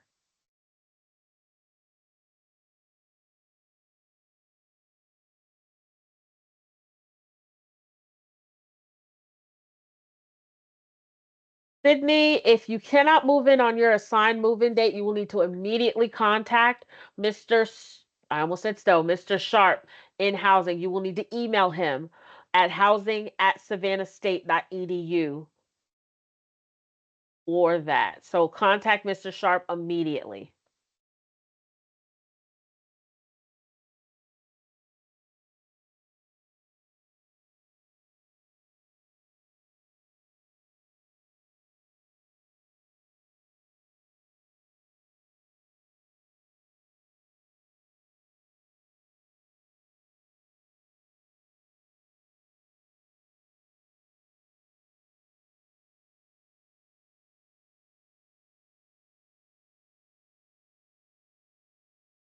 Okay, so Travis and sorry if I pronounced it wrong. Felicity Fleming, check your emails, personal emails for your advisor meeting link.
So I see there's a question for the emergency plan during hurricane season. Number one, all weather updates, if a tropical storm is coming through, severe storm, any type of weather updates during hurricane season, that will always be posted. If it's severe enough and it does affect Savannah State, it will always first be posted on the homepage of the Savannah State website. That is the first place that you will see. But next piece is that the Public Safety Office will have a session during Week of Welcome that will introduce all of you students to the services of public safety, but also that is where the Everbridge app comes into place for you to be able to download for updates of different campus emergencies. So let's say, for example, it's a severe storm that's coming through and they need to shut the campus down for any reason. One, everything will be posted on the Savannah State website. Two, everyone will receive an email to their Savannah State email. And then three, for those updates, that's what the Everbridge app is for.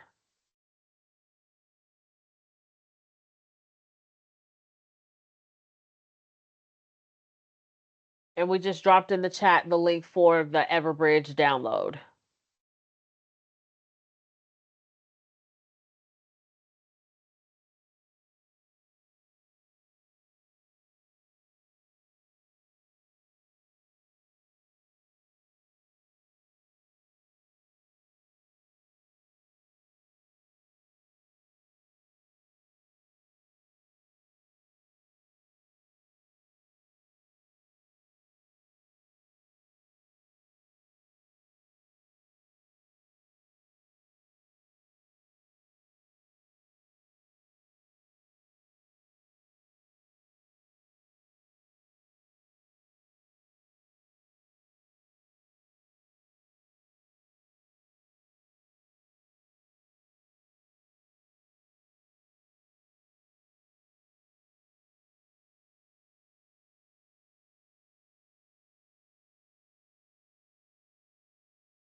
Okay, Quentin and Cameron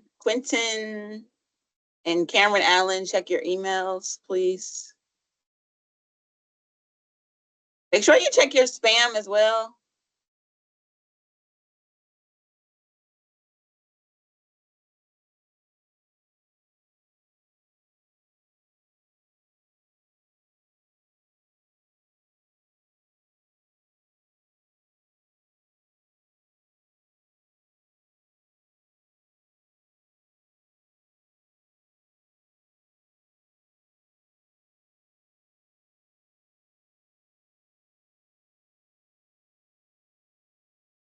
Your Gmail, Cameron?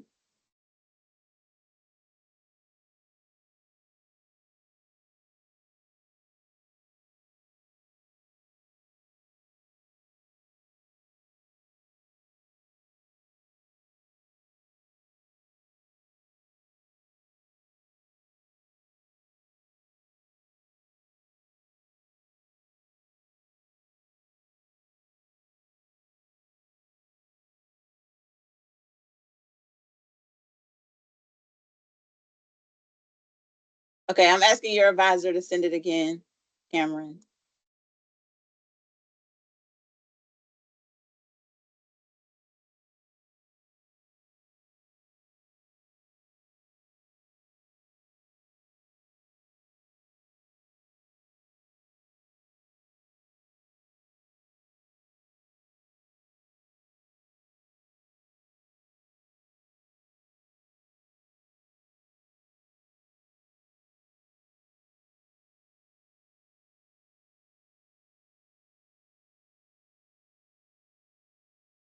right, Brandy, I just asked your advisor to send yours.